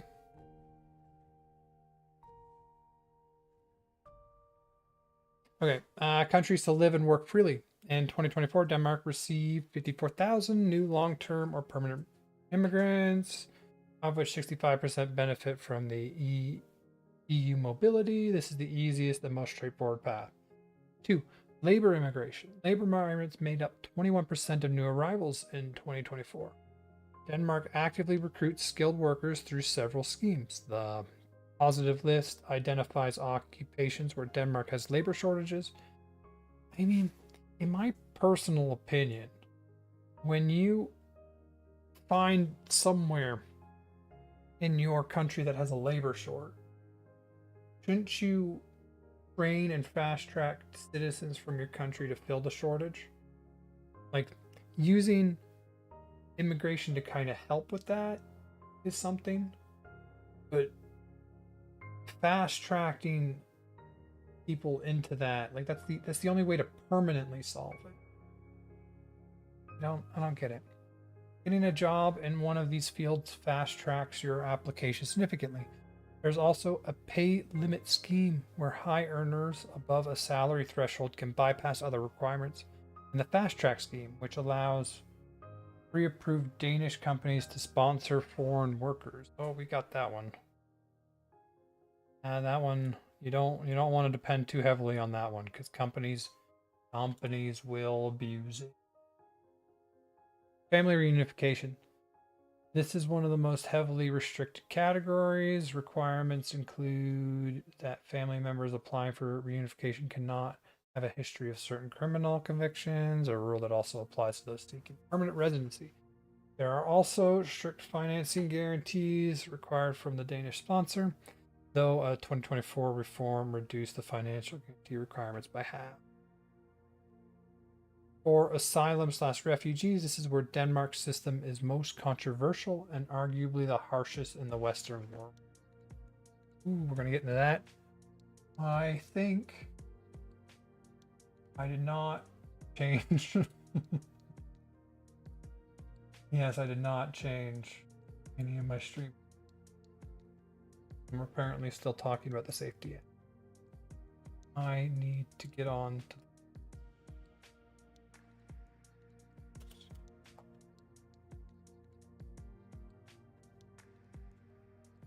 I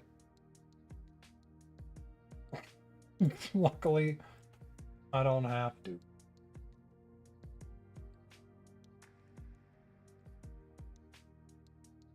Okay, here we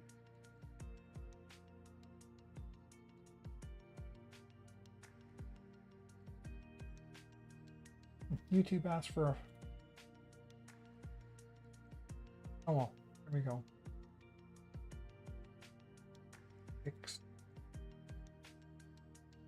Okay, so their asylum and refugee system is controversial and arguably the harshest in the Western world. Let's go. The asylum system. The paradigm shift.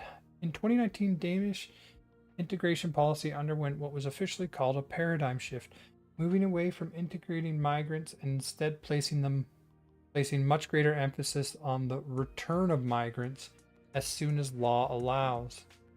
The country asylum policy has already been tightened during the 2015 refugee crisis, with new legislation placing restrictions on refugees bringing their families, introducing temporary permanent residence that could be revoked at any time, and placing more demands on asylum seekers related to integration. In 2021, Bernitske, this is the leader of Denmark, right? I gotta at least try his name. Fredriksson. Fredriksson.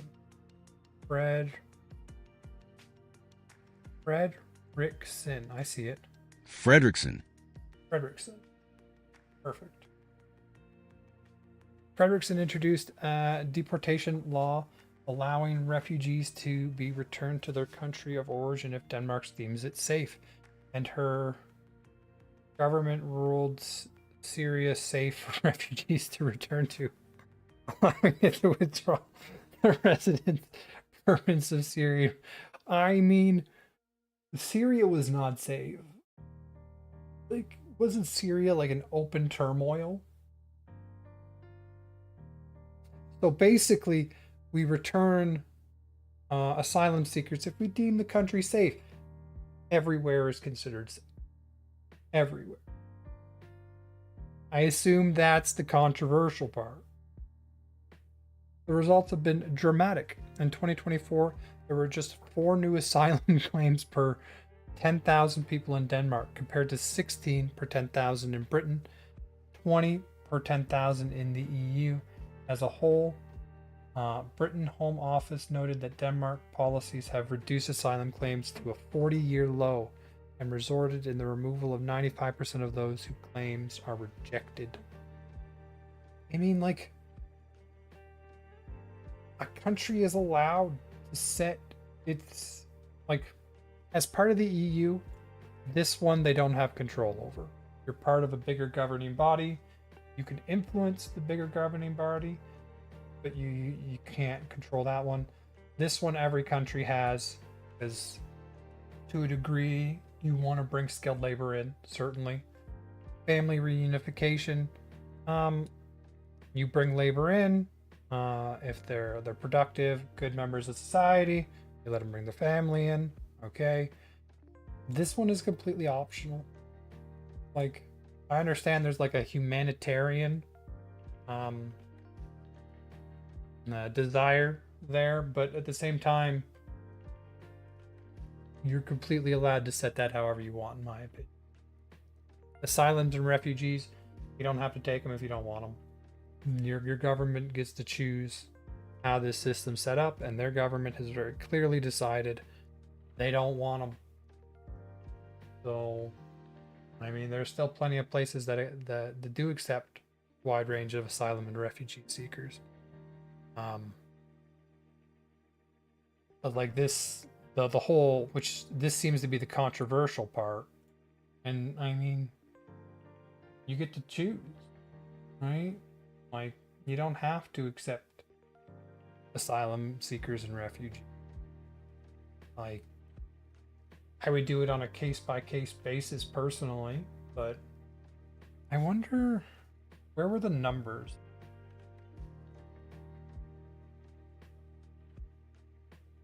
There were just 4 new asylum claims per 10,000 people in Denmark. Oh.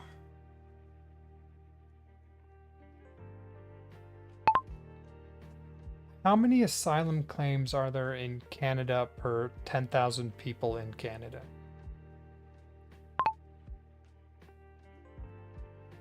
Okay, I don't actually want it to like roll and lose my spot. I don't think I have a choice. Where is the number? Oh, we weren't that low. Here.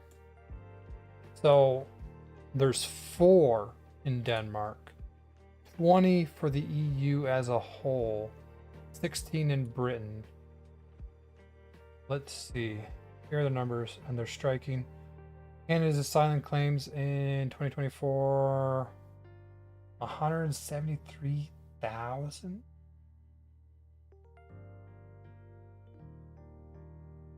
In India, Bangladesh, and Nigeria, with Canada's 40.1 million, works out to 43 asylum claims per 10,000 people. Okay, like, I personally would like to move that lower. Like, the EU average, I don't think we should be above the EU average. I personally like Denmark's asylum system. Why can our left not agree with Denmark's left here? Like, I like the rest of the immigration system. I'm not liking this part of it specifically. That is crazy.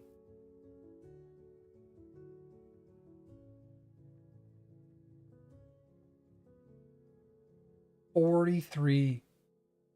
We're over double the EU average. We're 10 times Denmark's numbers. Important context. Okay, let's read the important context. And is it coming down? Canada's number is unusually inflated for a specific reason. Between January and September 2024 alone, IRCC reviewed 132,000 asylum claims, of which 84,000 came from individuals already inside Canada, not arriving at the border. A significant portion of these are temporary residents, international students, workers, and visitors whose visas are expiring and who are turning to the asylum system as a pathway to stay. Nearly 14,000 asylum claims in 2024 were made by international students alone. 30% increase from the year before, and a massive strike from just 180 such claims in 2018. So Canada's figures isn't precisely a measure of people fleeing prosecution arriving at the border. It's also a reflection of a stressed immigration system where temporary residents are using asylum as a fallback. So the asylum system is being used as a fallback system. I don't like that. I don't like that. Is it coming down? Yes, noticeably. Canada received 37 fewer asylum claims in the first half of 2025 compared to the period in 2024. Heightened scrutiny of temporary residence visa applications led to an 80% drop in asylum claims from visa holders in February compared to. So the peak appears to have been 2023 and 2024.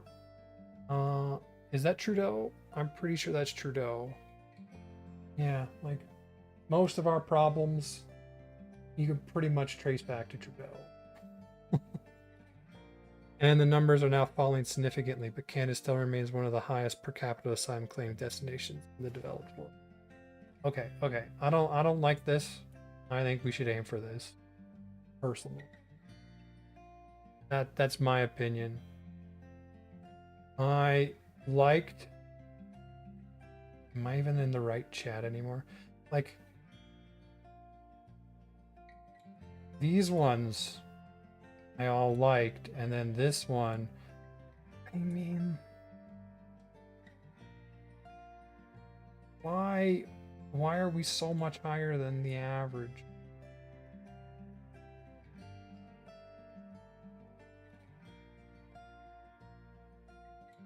And Denmark's at 4. Why can't our left be like Denmark's left? I might actually like them if they were. Okay.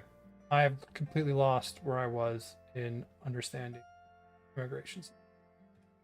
The parallel societies. Okay, we were here. We want the parallel societies. I'm probably not getting to this video. Unfortunately, that'll have to wait. So I did want to read about this. One of Denmark's most internationally scrutinized policy targets neighborhoods with high concentration of immigrants.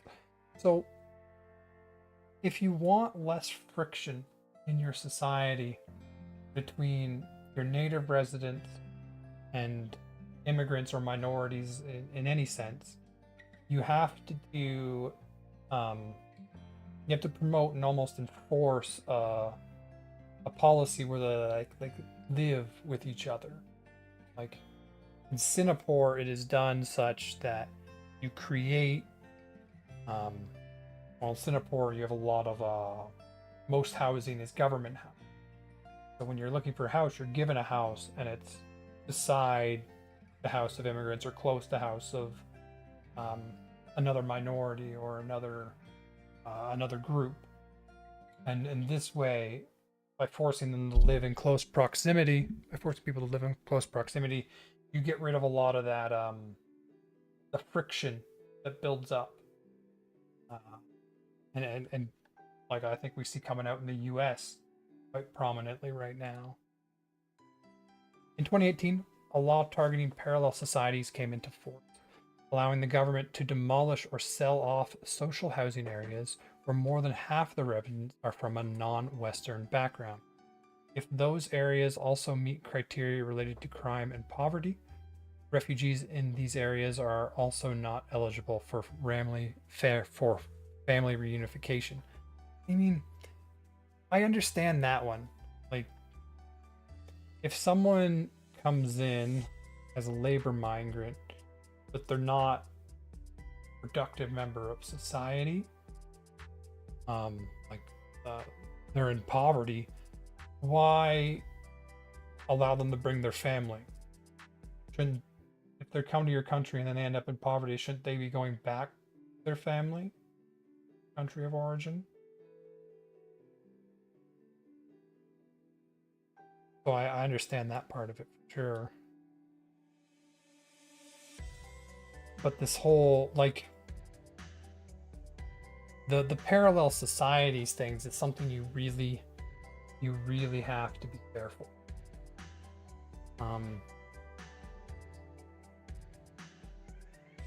Where would I be able to find it? Maybe X.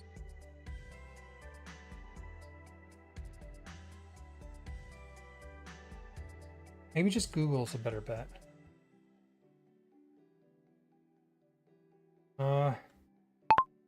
Statue of an Indian god in Ontario. Let's see if I can find this.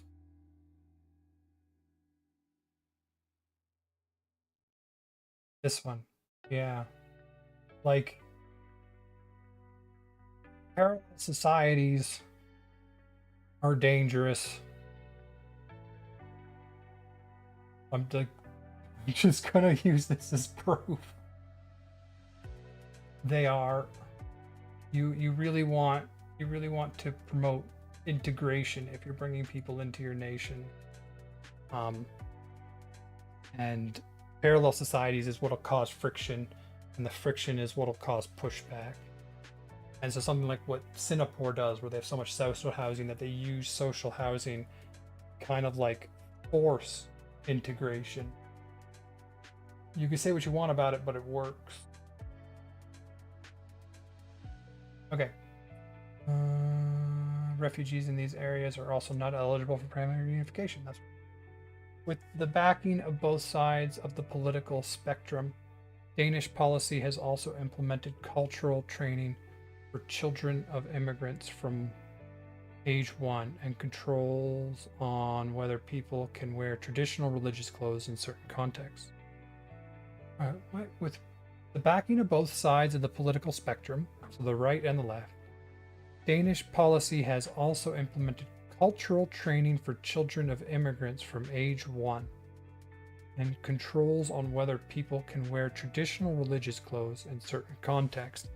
Honestly, I feel this is the way a lot of the West is moving.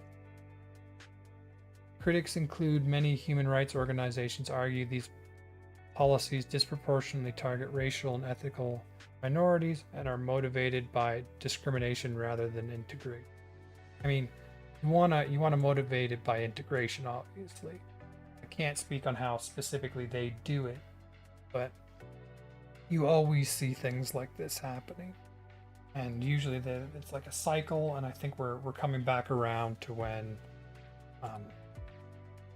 I think many countries are trying to create a national identity and lean more into nationalism, and it's hard to do that if like the whole idea of nationalism is culture, a national identity. So everyone has to kind of understand the culture in a specific way. I don't know here, but we definitely see a push for in a lot of Western countries. Policies disproportionately. Well, you do want to focus on integration, preferably less of this. Brampton, can I get address? Let's look this up on Google Maps.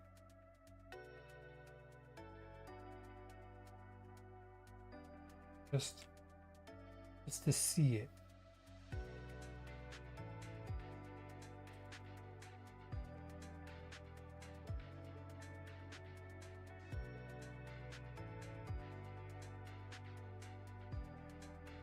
Okay, I think this is it.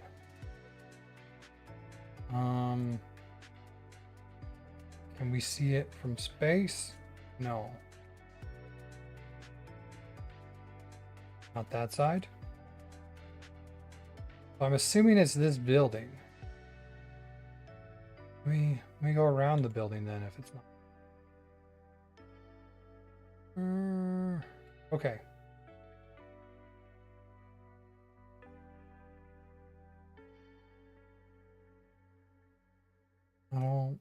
I don't know. This is the address it gave me.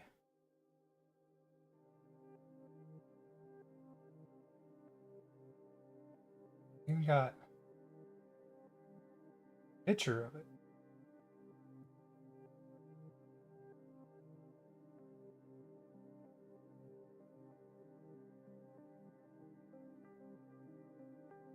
Well, it doesn't look like we can see it from the road.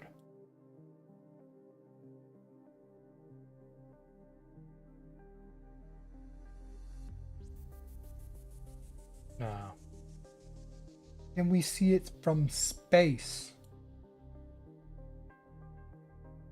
That's a tall something.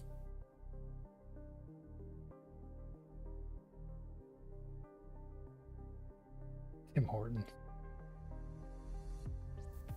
Bus garage. Clearly where it is. Image of. Anyway.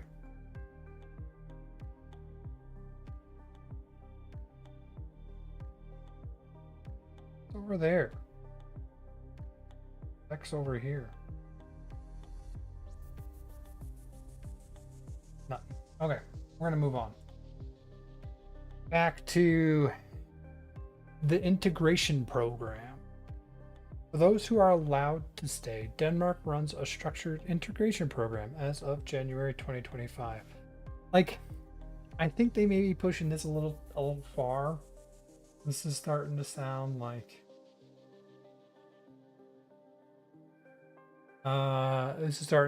some problems from the past here, but let's have a see how they're doing this. For those who are allowed to stay, Denmark runs a structural integration program. As of January 2025, there are 3 types of programs. The introduction program for refugees and reunified families, the self-support and return program for displaced Ukrainians, so the Ukrainians have their own special program, and an introduction course for other immigrants and accompanying family members. I mean, like, I think, doesn't pretty much every country run programs like this? I remember when you come to Canada, you have to go through a special program where, like, they learn probably more about Canadian, or they're forced to sit through more Canadian history than I was as a kid in Canadian school.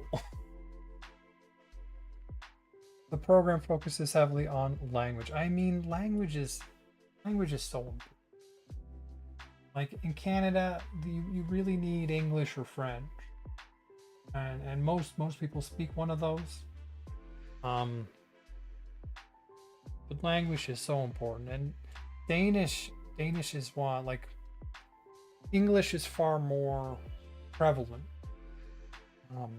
in the world than Danish, and so we get a lot more immigration here because of that, because it's an English country. The U.S. sees this too.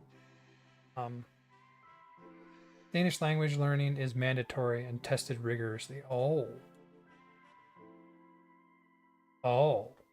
so they like enforce it.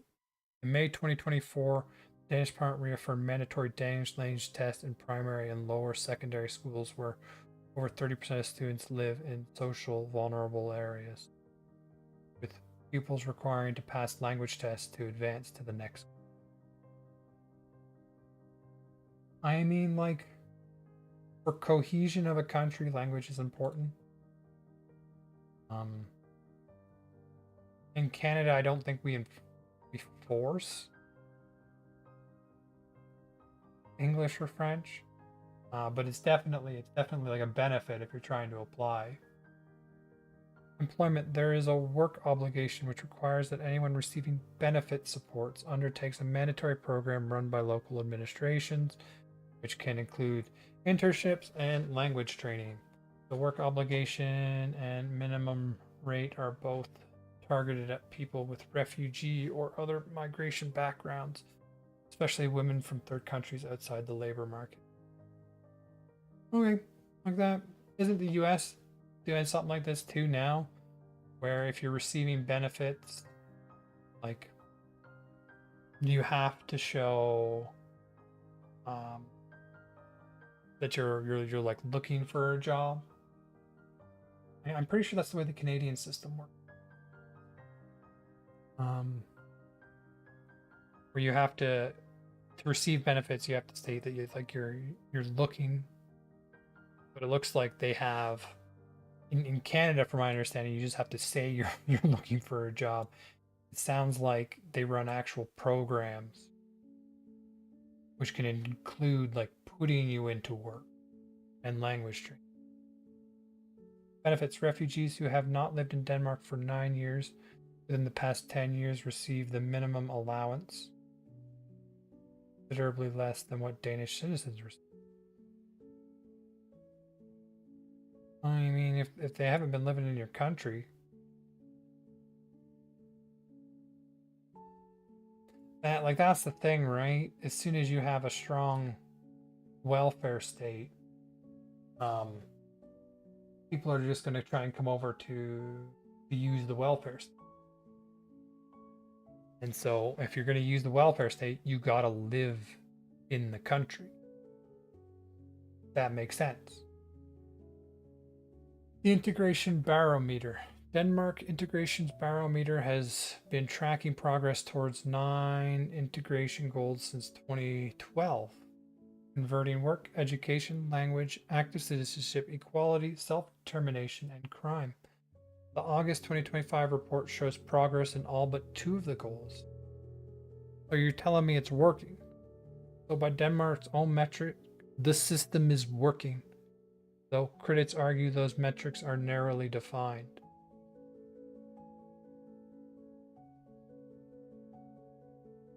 The system is working.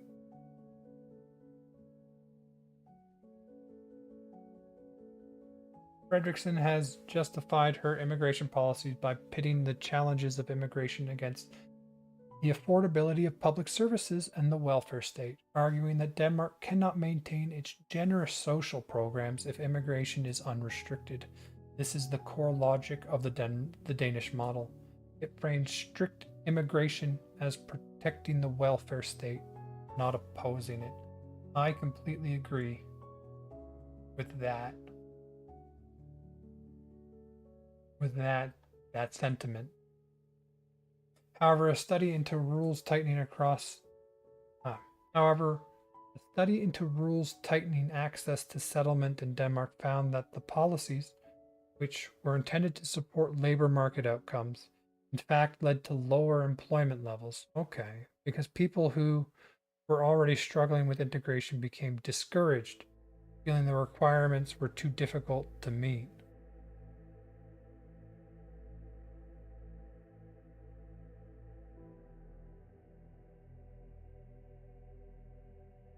And politically, while the Danish model has won the Social Democrats' praise abroad, some are growing disillusioned at home.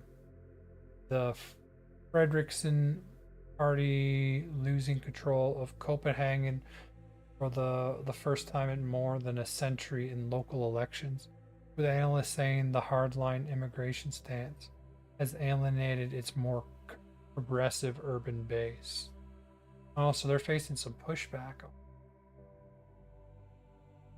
I mean, I'm going to be honest. I see CNN and I don't trust a single word they say. Just historically, that one I don't trust. Actually, I'm gonna put them on here. Where's my news style? Do not avoid CNN. Just gonna do not, like, I watched a video of how they manipulated footage to make Trump look like they say things he doesn't say over the election, and honestly, they're in the dumpster bin and I will never trust them again. Bottom line, Denmark's immigration system is essentially a 2-track model, relatively open to skilled workers and EU citizens that the economy needs, and extraordinarily restrictive towards asylum seekers and low-income family reunification. It is arguably the toughest asylum system in the Western world, framed domestically as a defense of the welfare state and criticized internationally as discriminatory. It is actively being copied by governments across Europe, including the UK, making Denmark's choices one of the most consequential immigration policy experiments in the democratic world right now. Fredriksson. What is this party?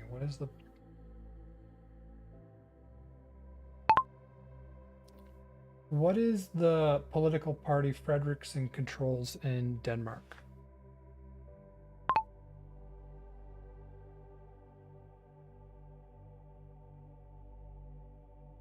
Like, they've been in for like 3-4 year terms, haven't they? Social Democrats.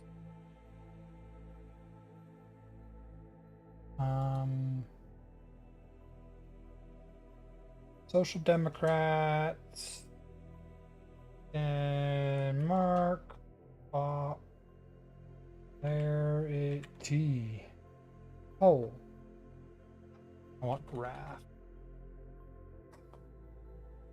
Give it to me over time.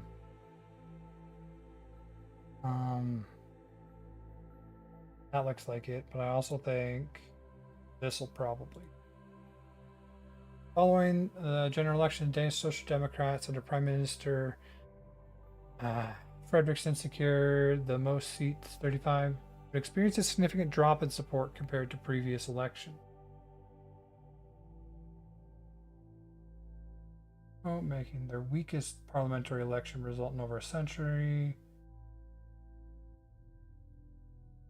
Increased voter satisfaction with the coalition government, despite losing. The party suffered from incumbency fatigue and the difficulties of leading an unprecedented center-left, center-right coalition. The party faced significant losses in local election, losing its majority interest. Okay. So they have lost, but I mean they still won the election.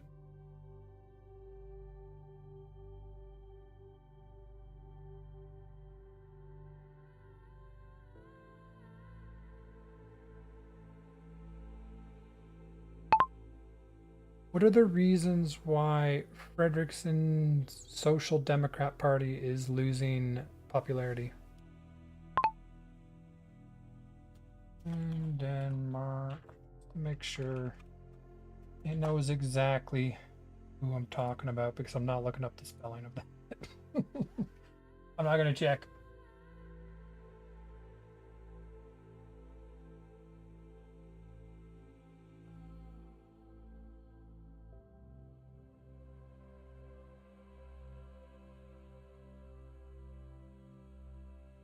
Yeah. Well, they say that it's because of a temporary residence influx. Trying to use the asylum system to get citizenship. I mean, in my opinion, that number is still way too high. I mean, maybe don't push it down to Denmark level. I mean, I would like at least EU or Great Britain or United Kingdom.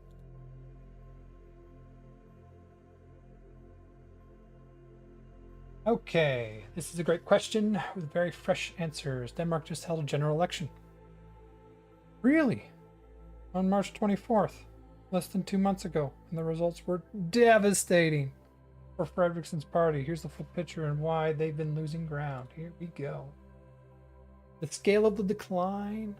Fredriksson's Social Democrat Party has its worst election results since 1903. Whoa. Winning just 38 seats, and how are they leading? I mean, I guess this is all the proportional representations. You got to create a coalition to lead. I mean, down from 50 seats 4 years ago. The biggest single party, but with 21.9% of the vote, well below the 27.5 they took in the election. Okay, the reasons. Cost of living and housing. We see this issue in a lot of Western countries. No government seems to be able to figure this out yet. When one does, I'm going to try and look at it.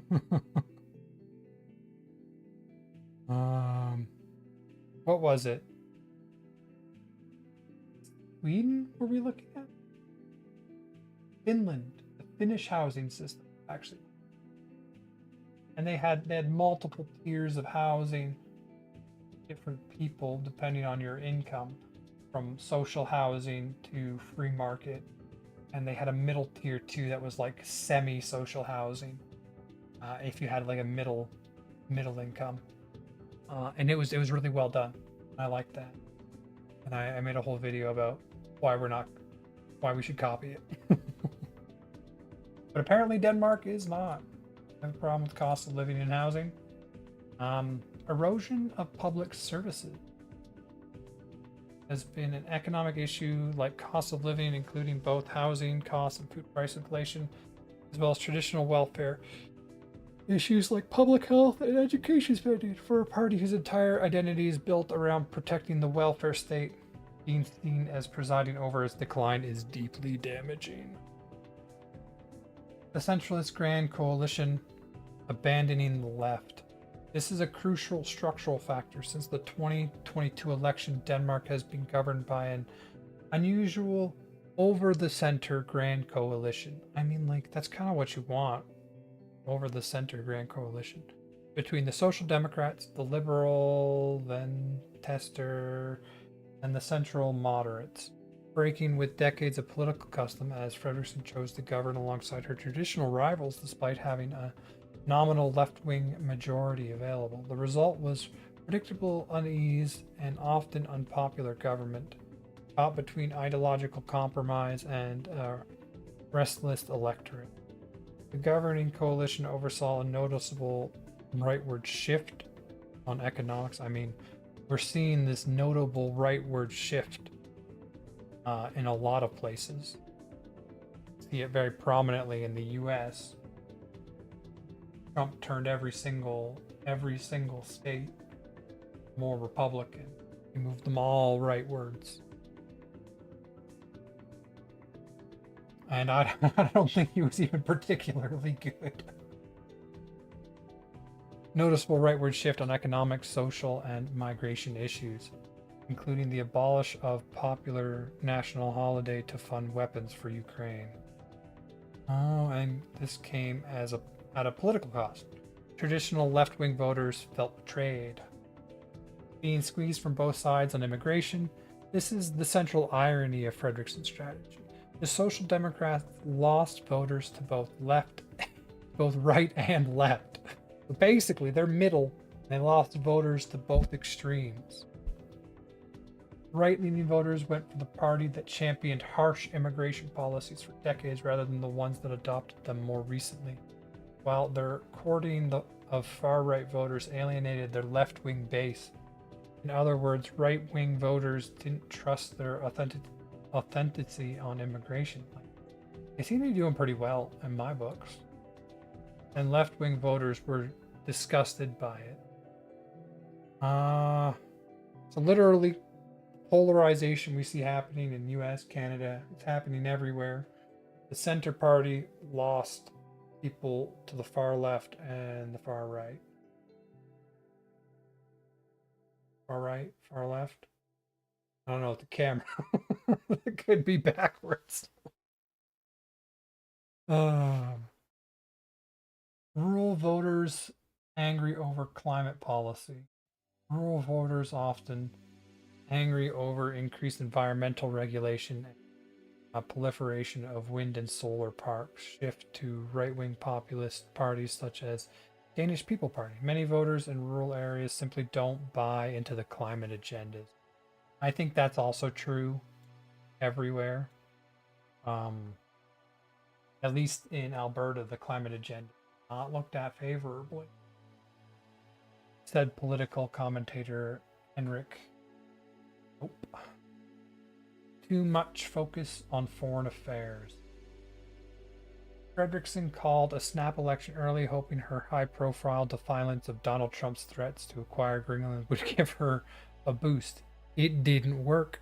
A social democrat lawmaker acknowledged that there's been a lot of trouble in Europe, and I think our government has had a lot of focus on Ukraine, and I think we have lost a little bit in domestic votes. Voters wanted their domestic concerns addressed first. this is true everywhere. Like, every time I see like a new aid deal for Ukraine, I'm like, why isn't this housing for home in our country?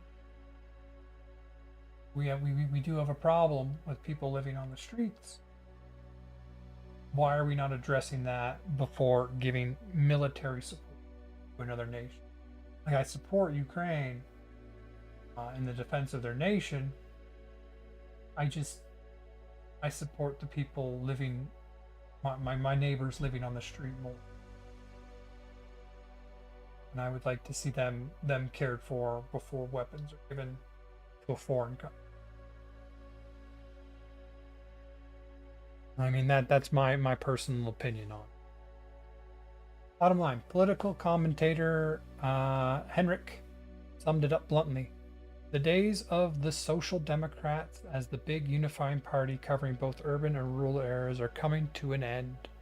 Fredriksson tried to build a coalition of voters that spanned the entire Danish political spectrum, tough on immigration to keep rural and working class voters, centralist in government to appear stable, and still nominally left-wing on the welfare state. The problem is that each of these moves alienated a different part of her base, and the party ended up being squeezed from all directions out. It's a cautionary tale about the limits of political triangulation. Despite all this, Fredriksson remains the leader of the largest single party, and the King of Denmark instructed her to form a new government following the election. So she may yet return as Prime Minister, just in a much weaker position than before. Interesting. I mean, I kind of like their position.